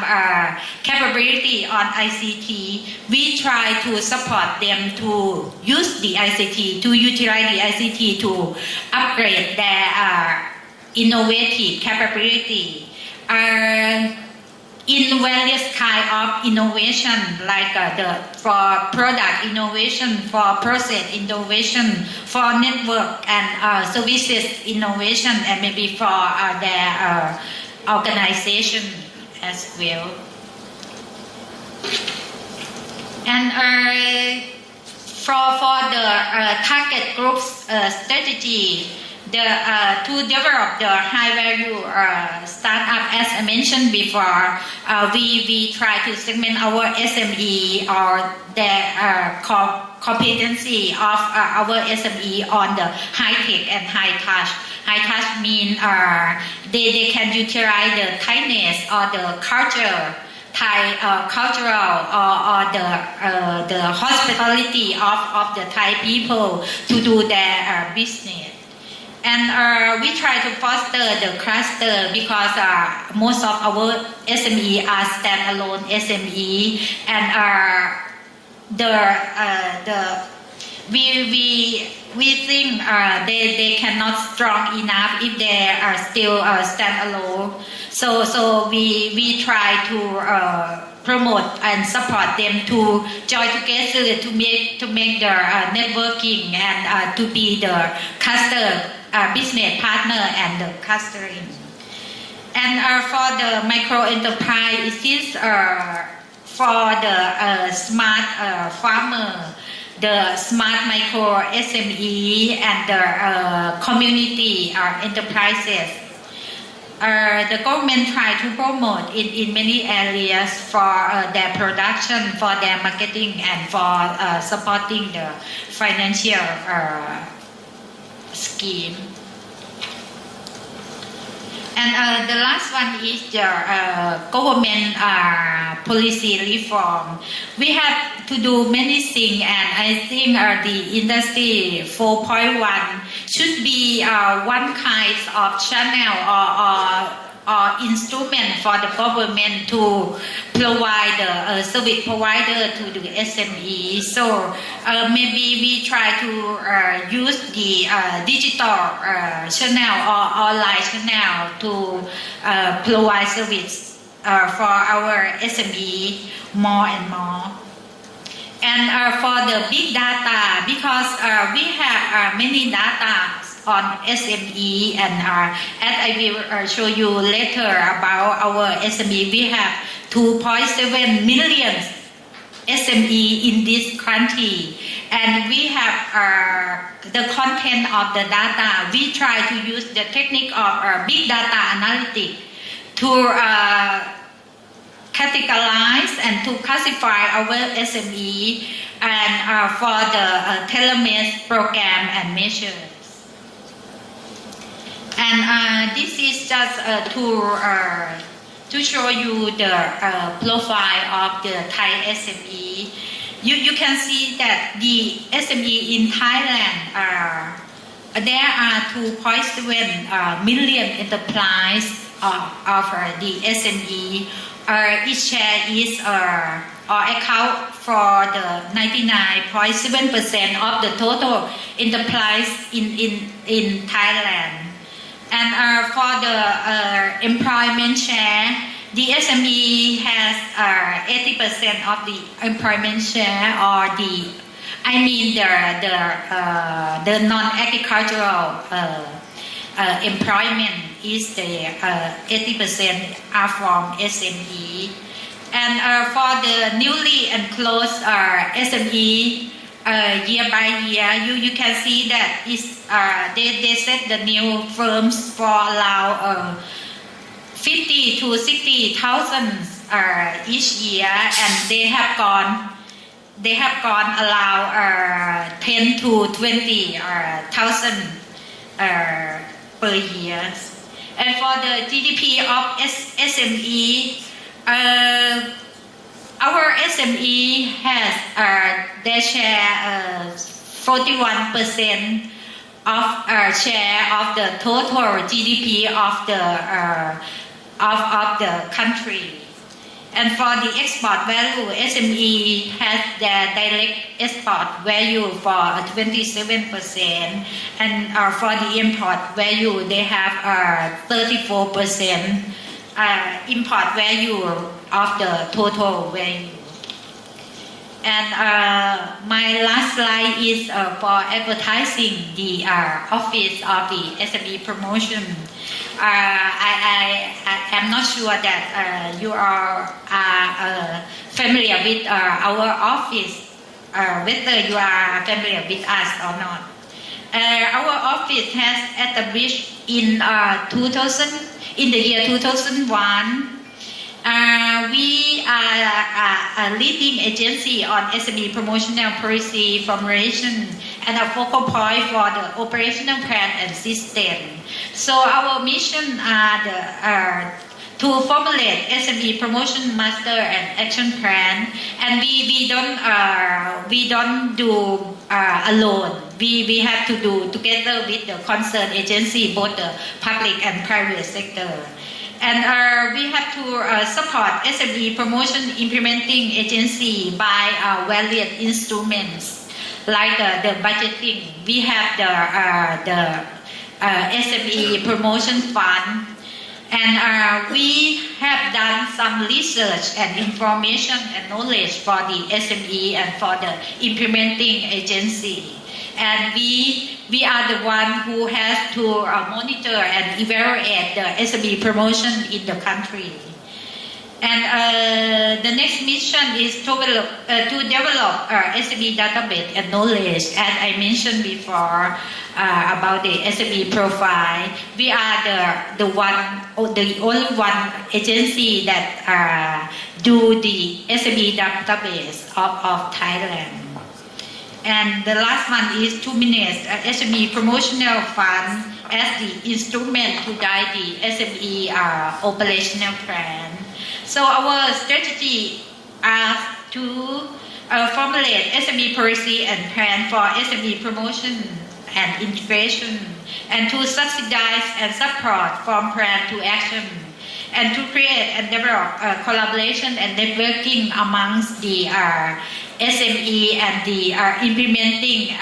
agency, promoting agency, both public and private organizations, and to create the SME capacity on policy by our policy management. And this is all about the SME 4.0, and I think you should have some knowledge about the SME and the Office of SME Promotion. So thank you very much for your kind attention. Thank you very much. Ladies and gentlemen, please welcome Ms. Ruth Haller, Advisor Effective in Company Vocational Training in the Mekong region. Please welcome. Thank you very much. I hope that everybody's feeling refreshed and freshly caffeinated, so everybody's awake and can pay attention to my presentation, which is good. So yes, my name is Ruth Haller. I work for GIZ. I'm based in Bangkok, actually, working for a project which deals mostly with in-company training in the Mekong region. But for today's presentation, I'm also drawing upon activities from other countries, from other projects here in the Southeast Asia region. Okay, so GIZ. Since I don't expect that everybody is very familiar with what we're doing, let me tell you a little bit about us. We are a public benefit company which is owned by the German government. So our sole owner is the German government. We have approximately 17,000 staff in more than 130 countries worldwide. That's quite a lot. I don't know all 17,000, I can tell you. Our annual turnover is approximately 2 billion euros per year. But like I said, we're a public benefit company, so we don't actually create money with that. We just spend it. Our main client is the German government, so they contract us to implement projects on their behalf worldwide. That is different ministries from the German government, mostly the Ministry for Economic Cooperation and Development, but also Ministry of Environment, for example. The projects we implement all deal with international cooperation and sustainable development. So now that's quite a broad field. So we have projects dealing with environmental issues, as well as some of those projects which we're taking a closer look at today, which is the Tibet and the labor market projects. Here in Southeast Asia, we have 5 so-called bilateral projects on Tibet. That's projects which are agreed upon by the government of the country they are implemented in and the German government. So that we have one in Myanmar, one in Laos, one in Vietnam, and one in Indonesia. Now I'm working for a project on vocational education, but I'm based here in Thailand. As you can see, Thailand is not on this list, which is because we are a regional project. Because apart from those 5 bilateral projects, we also have 3 projects who are working on a regional basis. That is the project I'm working for on in-company training, a project on the quality of Tibet teaching staff, which is based in Hanoi, the so-called Reco Tibet project. Some of you may have encountered them. And a project which is focusing on supporting the initiative for Asian integration with ASEAN, and they are based in Laos mainly.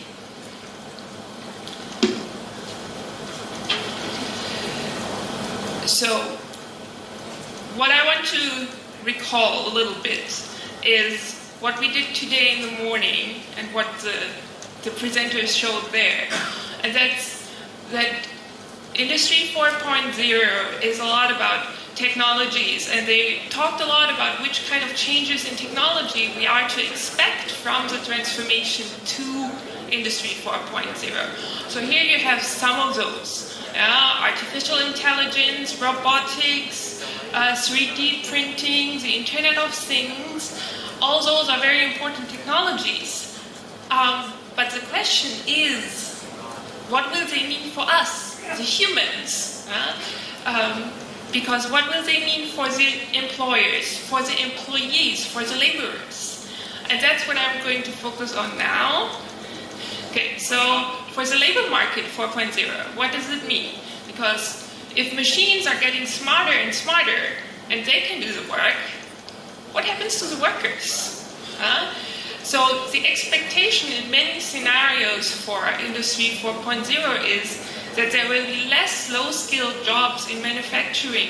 and therefore more IT-related, a little bit higher-skilled jobs, which include supervision of production processes and a lot of troubleshooting in order for those highly automated machines not to stand still.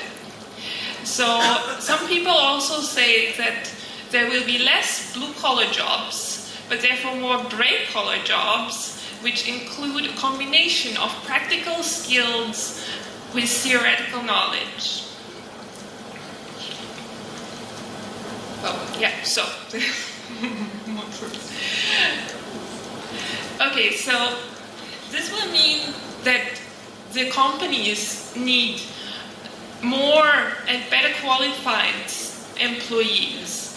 Now, where do they get those from? So then that's what TVET is about. We believe that there will be two aspects of that. First of all, the companies themselves will need to work on qualifying their staff for the Industry 4.0 because you all already have staff. You cannot completely exchange your staff and hire newly trained 4.0 graduates once they are available. You will also need to work on upgrading the staff you already have to the demands of the new industry technologies. And the second one is obviously the TVET system. They need to produce graduates who are qualified to deal with those demands from the Industry 4.0. So, in other words, this means that the companies will need to invest in further training and they need to have a look at their training facilities because if they have highly automated machines which are not supposed to stand still and they need employees who work in troubleshooting and who practice troubleshooting, you do not want to practice that in your actual company factory, because to practice troubleshooting you would actually need to have a problem which you actually want to avoid. In the TVET system, we believe that there's three very important areas which are highly relevant for Industry 4.0.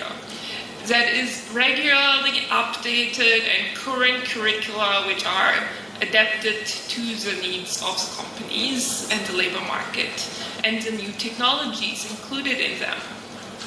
The second one is that the TVET systems will need teachers who can actually teach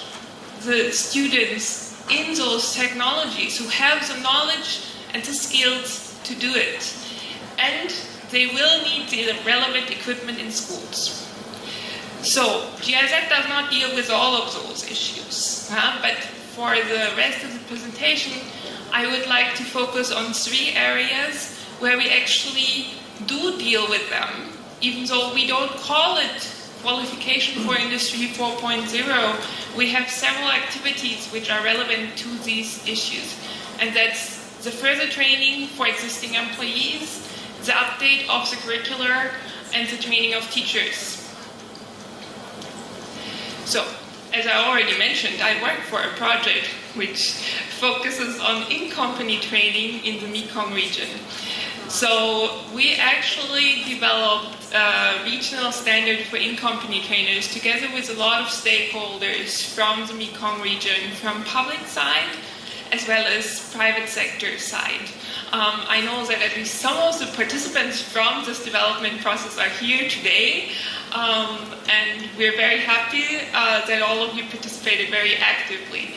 Now this standard is supposed to give company staff, or the in-company trainers are supposed to give company staff the ability to pass on their knowledge. But this is not a sector-specific qualification. This is not a qualification which can only be applied for the tourism sector or for the construction sector or for the industry 4.0. This is a qualification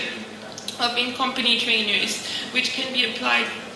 to all of these sectors and which can therefore be also very relevant for the industry 4.0, because if you have staff in the companies who already has the knowledge, they can be used to pass on that knowledge to the other employees if they know how to. The standard consists of 4 different modules. One is analyzing work tasks and defining learning outcomes,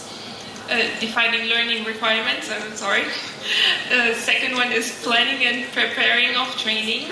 The third one is conducting that training. And the fourth one is the evaluation and further development of training. So together those 4 modules actually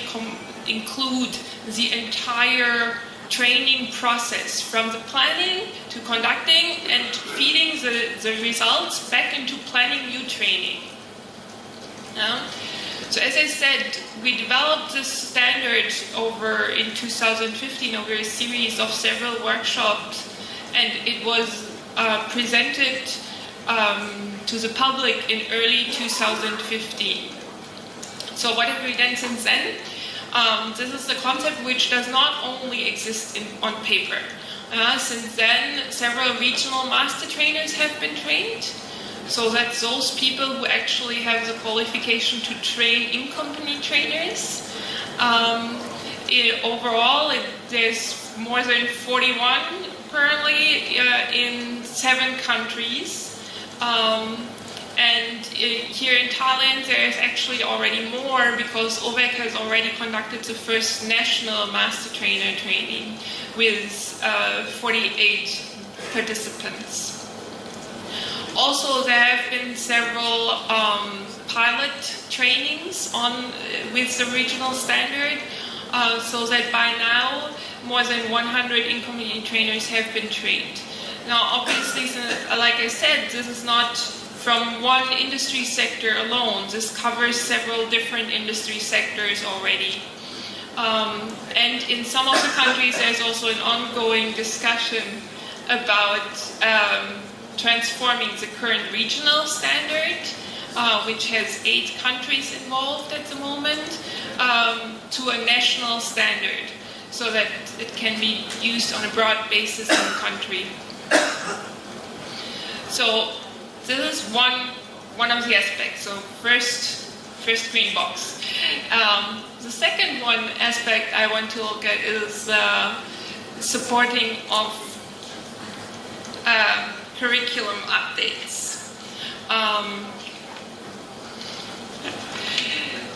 Obviously, curriculum updates are very, very necessary for dealing with the Industry 4.0 revolution,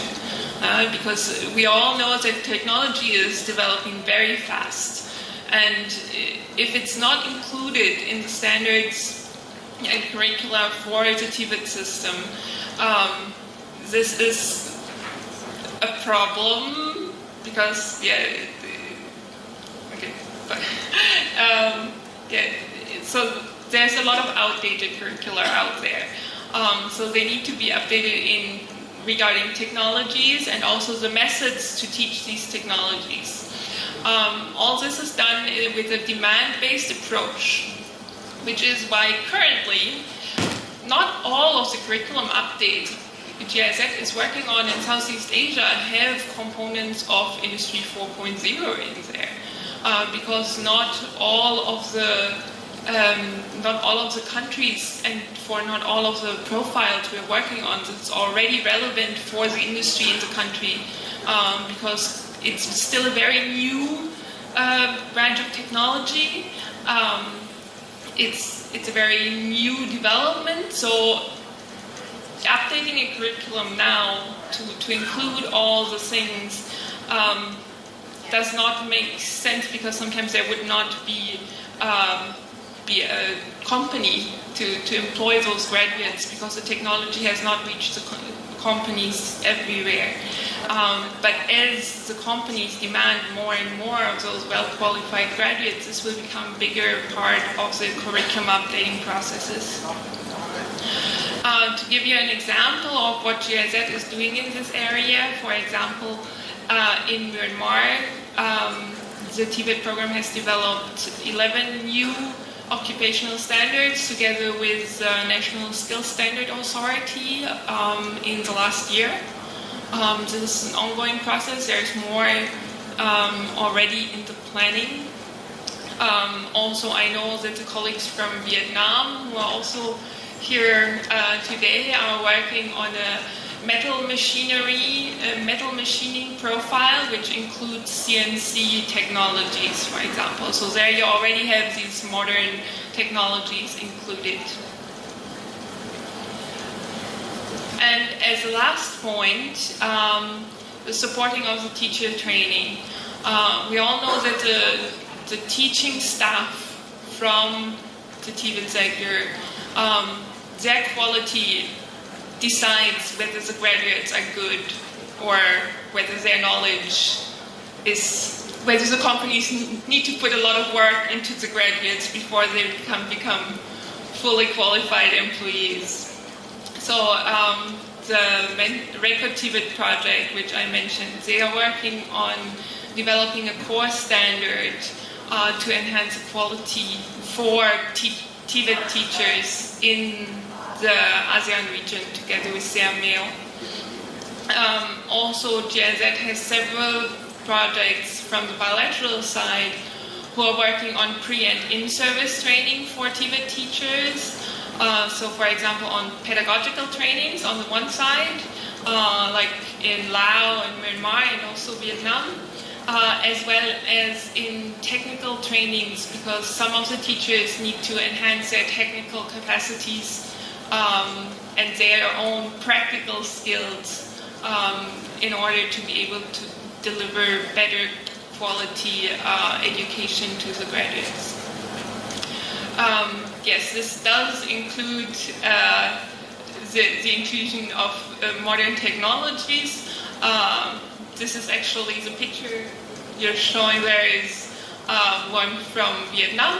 where they are working with smartboards, for example, in the classrooms. And to give you an example of one teacher training which was done here in Thailand, it was implemented by the German Thai Chamber of Commerce and funded through GIZ by the German Foreign Office. They did a teacher training on project-based learning. So from the title, it didn't have to do anything with Industry 4.0, but they used examples from the robotics and 3D printing to illustrate how project-based learning can look like. So the teachers were very keen to learn more about these new technologies, and the feedback on that was very good.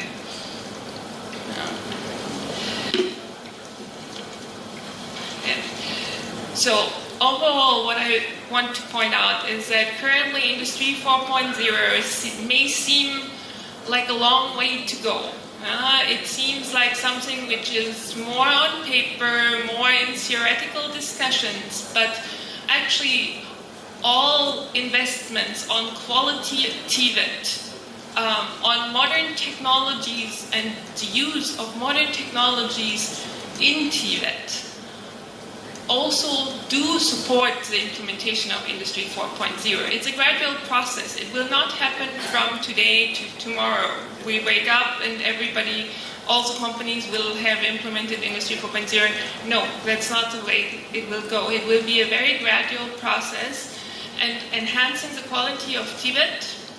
in your countries, because I know that there's a lot of people from other countries here as well today, that's already a step in the right direction, even though it may not be big data analysis yet. But it's going in the right way. That's important. And that's also what you can do now. That's not where you have to wait around for things to change, for big projects to be implemented, but enhancing the quality of Tibet in all aspects. is important. Yep. Thank you very much for your attention. So, hello again. Very warm welcome that you're still here. I'm quite happy. Everybody awake? Raise your hands. Yeah, cool. Yeah, the final presentation, hopefully. Hello? Is it working? Final presentation for today is a little bit more technical one. So since we are working, or I'm working for Bosch, and we have a lot of implementations in there, I just want to show as a last presentation today the real equipment and some real applications, just to close it, just to bring it back to reality. So first of all, how do we do that, or how have we done that? With what is the main approach? Let's say converting an already existing machine or also producing a new machine according to I.4 Industry 4.0 ideas. So first of all, the focus of a plant is always to save money, keep their production up, increase quality, faster production, get less waste, less errors, and so on. Yeah, this is mainly the idea what the guys which designing production lines are looking for. Yeah, and one of the major key is to have fast control loops, and those fast control loops doesn't have anything to do with a PLC cycle time or your computer power, whatever. They have mainly things to do how or the way you collect data from a machinery, how you, let's say, calculate or compare those data with each other, and how you give the results back to the workers or to the important area where you need them. And so there is a rule as close as possible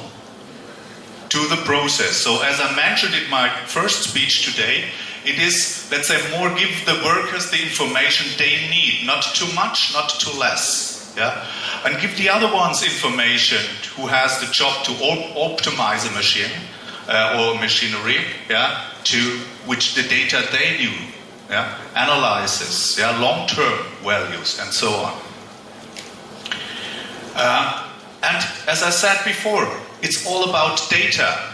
Yeah? The really new value, the raw material of this machinery, since we have already the machines in our plants, what can we do right now to equip them, to put them up to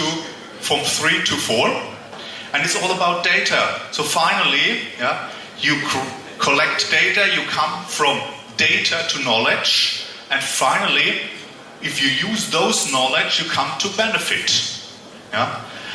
So this is not completely new. Yeah? This have we done before. What is really new is, with this Industry 4.0, is that we think about now big data. Yeah? We look for more and more data. There was in the past, we just collected the almost necessary data. Now we also know that, let's say, maybe the room temperature, yeah, or which workers work in which shift, and all this information which have not necessarily to do directly with the machine are maybe also important to find out what is going wrong. Yeah? So we start now collecting more and more data, yeah, to, let's say, speed up our machines, keep quality up, and so on.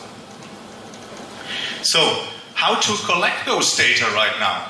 First of all, let's say, take the example of an existing machine. You think about what data are necessary. Yeah? What is my process and what data can be help me to analyze my machine, my machinery in a good way. Second, think about the sources. Where do we have actual data? Is it in the PLC, in the robotics? Is it maybe coming from the ERP, from the MES system? So think about where do the information come from, or maybe you can also insert new sensors. And finally, yeah, you have a set of data. Yeah? And what is quite new with the Industry 4.0, I mentioned the cyber physical systems early in the morning or late in the morning. this is now the way, if there are sensors involved which have or which are named like cyber-physical systems, they now can transfer those data directly to a network, not necessarily passing a control or maybe a robotics or whatever. Yeah? This is one of the benefits of those no sensors, actors and so on, which can be integrated in a machinery, in a new one or also in an existing one. So, networking is finally the key. Yeah? It's all about, let's say, having a way sending this data to somewhere to collect it. Yeah? To save these data in the cloud, let's name it the cloud. Yeah? Finally, what is necessary? Yeah, of course, the cloud. The first key thing is that the cloud is existing. That could start with a computer nearby the machinery, and this goes maybe up to the big, let's say, Bosch Internet of Things cloud. Yeah? So, networking all the things, putting everything together. And here is a realistic picture. You see it in the lower level of this presentation, that we have, let's say, computers or controllers inside. They are connected with standardized protocols, which is also a very, very big key of Industry 4.0 is standardized protocols, and also direct connected sensors and actors, and with those you can create now this big, big volume of data. Here, just a quicker or a more detailed view about our today's controllers. If somebody of you maybe started working with PLCs and so on, maybe 10 years ago, that has nothing to do with our actual platform, actual computers, controllers, PLCs and so on. They can do much, much more than a few years ago. Yeah? They work, of course, as a PLC controller, as a motion controller. In parallel, they can create data like we show it in the training system on the left-hand side. They can work as web servers that you can connect your smartphones via wireless to the computers, to the controllers. Yeah? So they have much, much more power than years before. And so they're an ideal base for, let's say, collecting those data, and also, maybe if you like, having local, let's say, calculations to find something out. So, as we normally speak about more than one controller, again, we have to go back to the network. So, to connect all those, let's say, station controllers, we are a network which is, again, I said that this morning, an horizontal networking on the shop floor level, and also integrating technologies like RFID, which allow us to have an interconnection between the product itself, which is moving through all that stations, and the controller. They have a wireless interaction, and so you are having a complete data flow from stock market via the products, through the controllers, through the stations. And even if you do make that now bigger, it is also realistic, and we do that, for example, in the Bosch plant in Bleischacht. They have connected 25 Bosch plants which have similar production lines, and they compare day by day the data, the performance of those product lines. And so, also a thing from this morning, security comes back. You need to have a security data exchange over the borders of the plant, even over the borders of the country itself, to exchange those very valuable data in a safe way. So, what now to do with those data? So first of all, of course, we store those data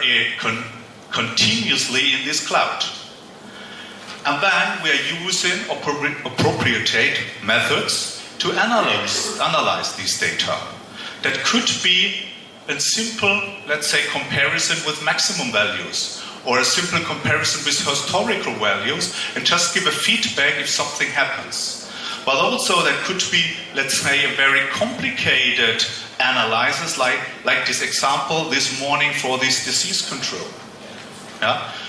And finally, again, it counts, give the workers the information as fast as possible or as fast as necessary. Yeah. So look where the data are, or where the value, the results of the data should be published, should be viewed. Data which have to do with the production itself, show it to the workers. Data for analysis, show the, let's say, maintenance staff or let's say the organizers. New here is this data mining. Finding new methods to analyze this data. Yeah, I mentioned this morning, data analysts will be a new job, which is, let's say, mainly about finding out of millions of models, maybe the right one to compare values in the right way and taking a value out of it. So, how is this now implemented? These ideas, how do they happen in Bosch? How do we do that? Finally, we as Bosch or Bosch Rexroth, we are in a lucky situation that we can play both sides. On one hand side, we have the products. We have us as Rexroth or other organizations, departments within Bosch, which are providing, developing products in an area of Industry 4.0. And on the other hand, we are the user of it. We have more than 255 plants worldwide in Bosch where we can implement those technologies, those products. Yeah? And so we have a direct feedback from those implementations. What happens? Is it the correct way? Should we reinvent it? Are we on the, let's say, positive side? Yeah? Or should we maybe change something, put new software in, or is the controller not good enough, or whatever? Yeah? So just within Bosch, we have a very, very huge knowledge about that and very, very huge possibilities. So let's have a closer look to the one side, which is the provider side. Just a few products. We had a lot of times this RFID. By the way, we have also implemented those in our MMS system. And this is the very nice thing is that you have readers and writers which don't need any cable. Yeah? So one is implemented in the product, the other side is fixedly mounted on the station, and just by moving by they can interact data, they can share data. Yeah? This is finally some information, okay, which station is it? Is this program going well? Is the process finalized successfully or with problems or so on? Yeah? So you always have an interaction, the product arrives at the station, says, hey, I'm this part, the station knows, okay, you are this part, then the process is going on, and finally after that's done, it feeds back, says, yes, passed successfully. And this goes now that far that even, and we do it really in reality, the product itself can bring the code, the program code with it, and just give the code to the controller. Yeah? And then, finally, at that moment, the controller knows what to do with the product, not before, which gives us a broad flexibility. And then, okay, you need the controller itself. This is the part who is still doing the jobs in Industry 3. Yeah? PLC controls, robotics, we had that several times. But in parallel, he's able to do things like that, to connect web pages, to have analysis in parallel to the code, and so on. So a broad range of possibilities. And by the way, of course, it's supporting the standardized protocols, yeah? Like Fieldbus protocols, like Ethernet protocols, which are standardized, which are common ones. So finally, still, also in Industry 4.0, the job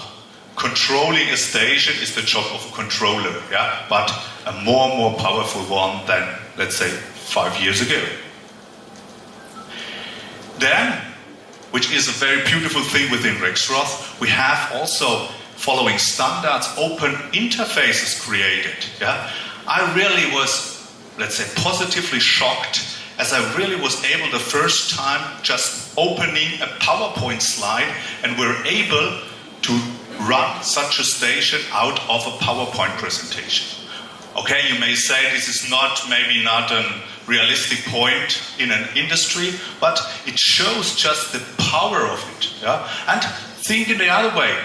if you don't have too much money to invest in an ERP or an MES system, you just can use a simple Excel file, yeah, to manage all that, to collect data, to start the process, to make, let's say,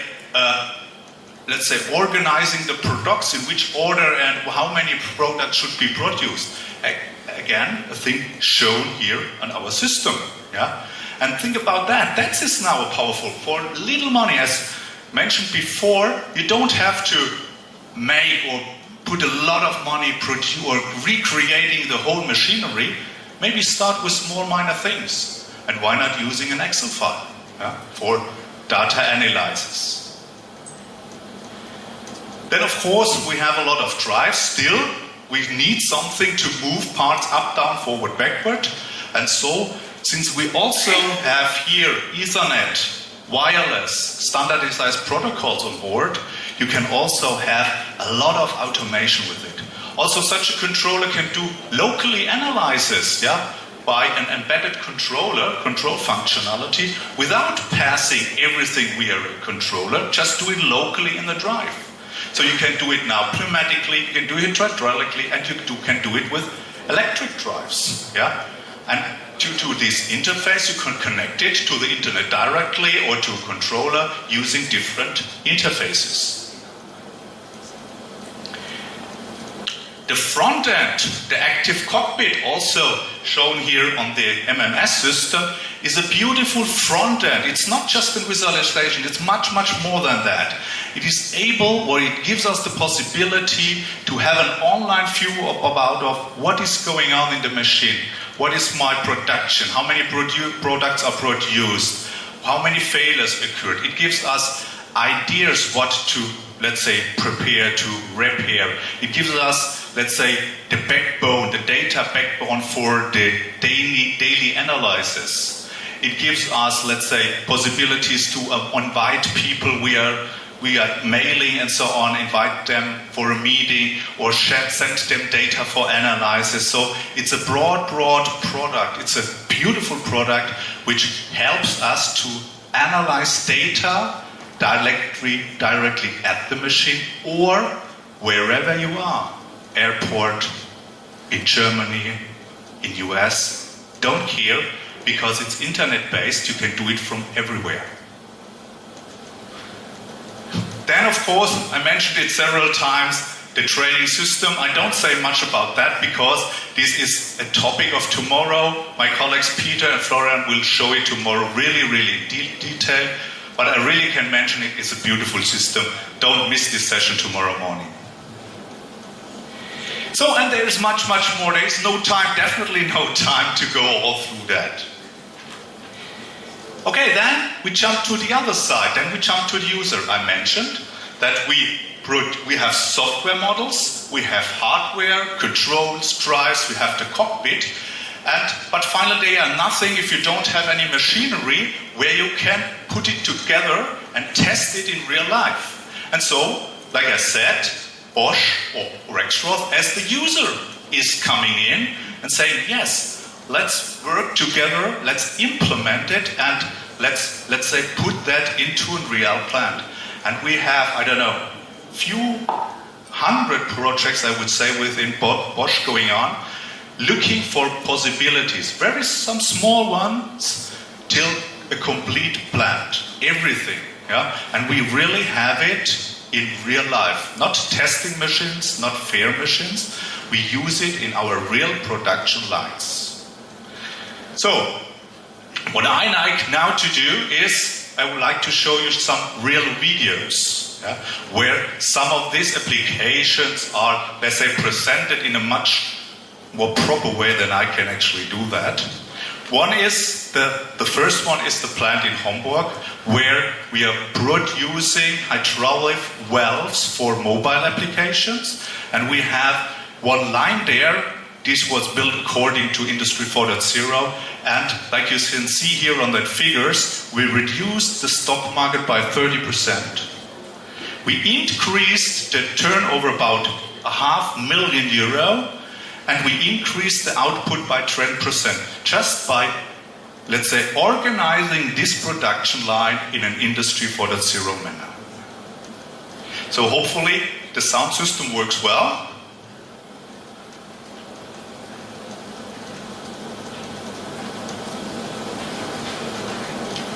It doesn't.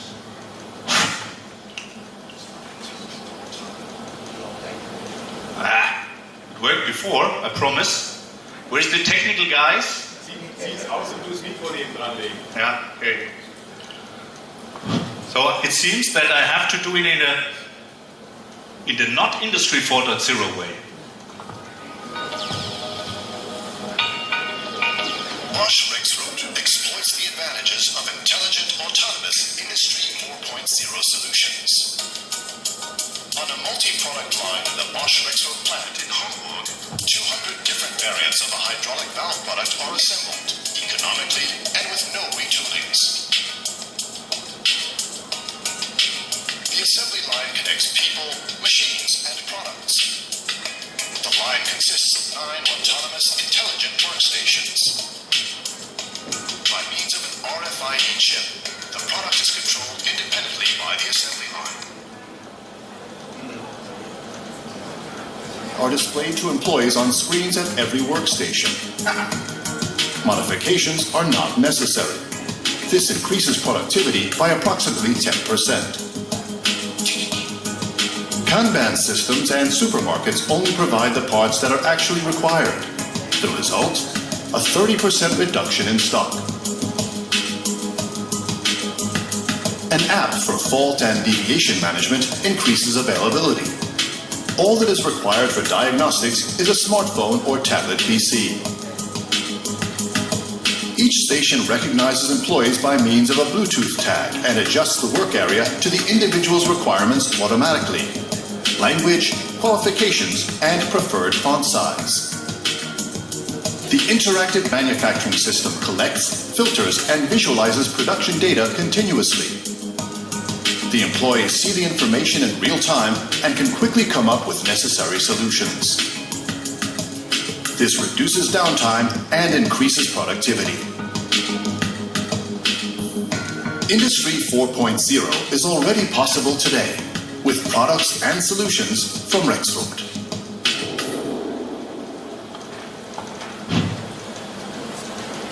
So that was the first movie of 3, and here is now the second one. This is the Bosch plant in Bleichach, which is in the south of Germany, and what they have done, and this is actually, I have to say, in Bosch, the most impressive one. In Hamburg we have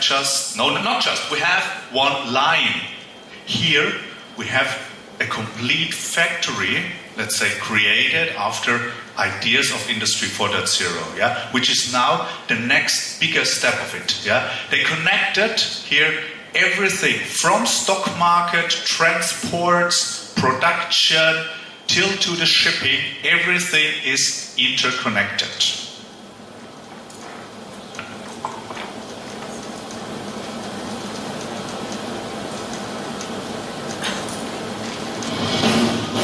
Our world is constantly changing. The Internet of Things and Services expedites innovations faster than ever before. What seemed like a distant future some years ago is today's reality. We face the fourth industrial revolution due to the means of digital interconnections.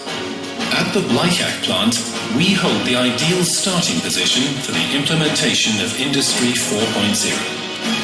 Already today, we operate a standardized production network with 11 plants and more than 5,000 machines worldwide. Due to our standardized machines from our in-house special machine building unit, we're able to draw on over 15 years of experience in the field of interconnected production. Here, processes arise which will change the world of tomorrow. The full automation of our flow of material through technologies such as RFID and MEMS streamlines our logistic processes and reduces stocks. Simultaneously, we create transparency along the entire value stream in real time. Our tools know their optimum lifetime because of methodical analyses and measurements. They are subject to standardized maintenance processes and guarantee 100% traceability. In our constant effort to improve, we access automatically created analyses and evaluations. This way, we can focus on what is important, the availability of our machines. They can detect trends and report critical developments onto the operating personnel before output losses occur. Occurring interferences are being linked to already known error patterns. Recommendations for action are derived from these patterns and enable our personnel on site to act as skilled problem solvers. At the same time, the feedback of the operator creates a closed control loop and a worldwide knowledge database. In the case of previously unknown complications, we immediately contact centrally organized experts via live image. Thereby, we save crucial response time, which benefits the production and can in turn be used for the maintenance of the worldwide knowledge database. The ability of our machines to communicate with each other allows for a flexible reaction to production parameters of upstream processes. The inspection efforts in the final assembly phase are thereby reduced. Flexibility and an awareness of upcoming changes are essential and inevitable. Each individual is being thoroughly prepared for this development and receives the support needed in the form of individual training concepts and a confident and reliable management culture. In all of this, we pursue one clear objective: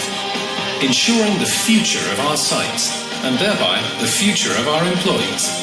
Because there are some things you simply cannot copy.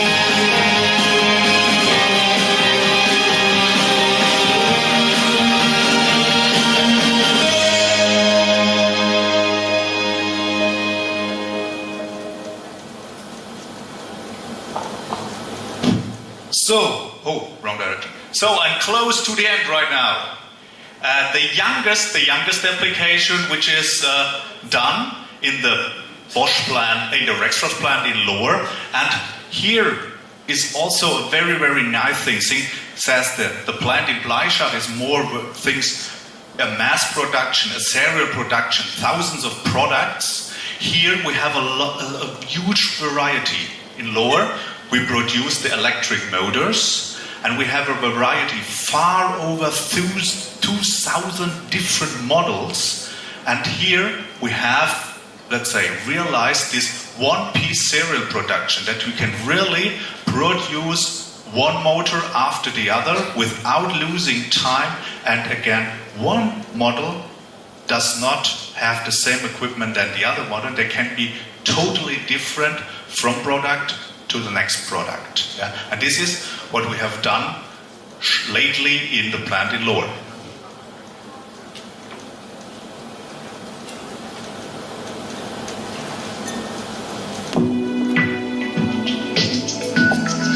Bosch Rexroth has systematically upgraded its electric drives and controls manufacturing facility in Lohr, Germany, to an Industry 4.0 environment.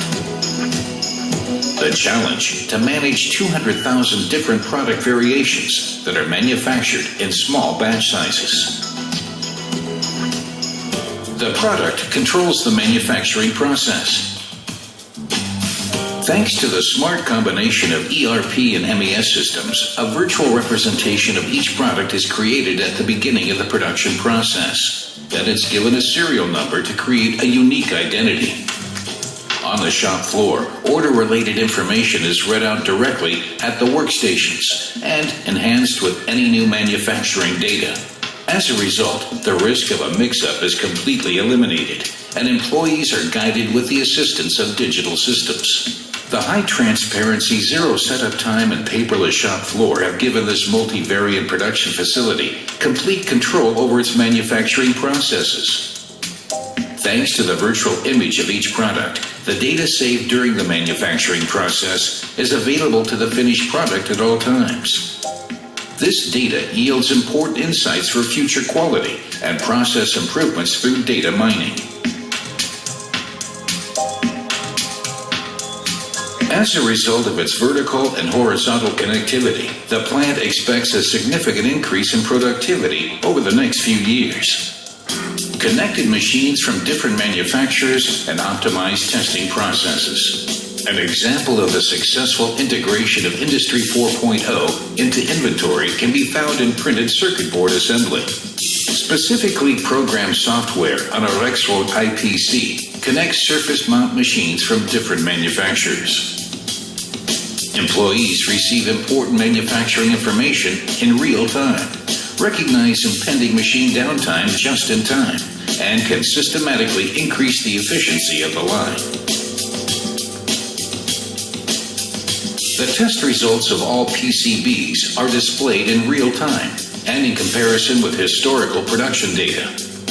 Employees can thus react very quickly to any undesirable fluctuations.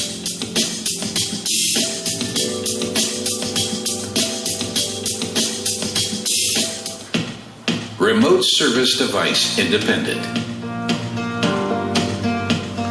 Thanks to the Rexroad Web Connector, a live 3D model can be synchronized with the production lines in real time.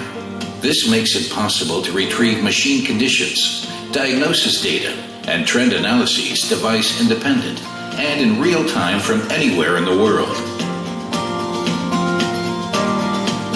In the future, remote services will be offered for manufacturing facilities worldwide.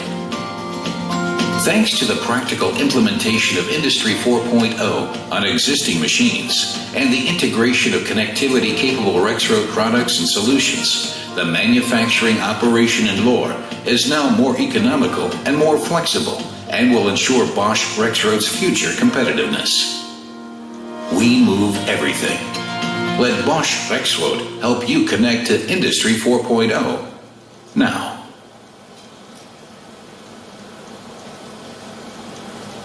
So finally, what those three applications show is,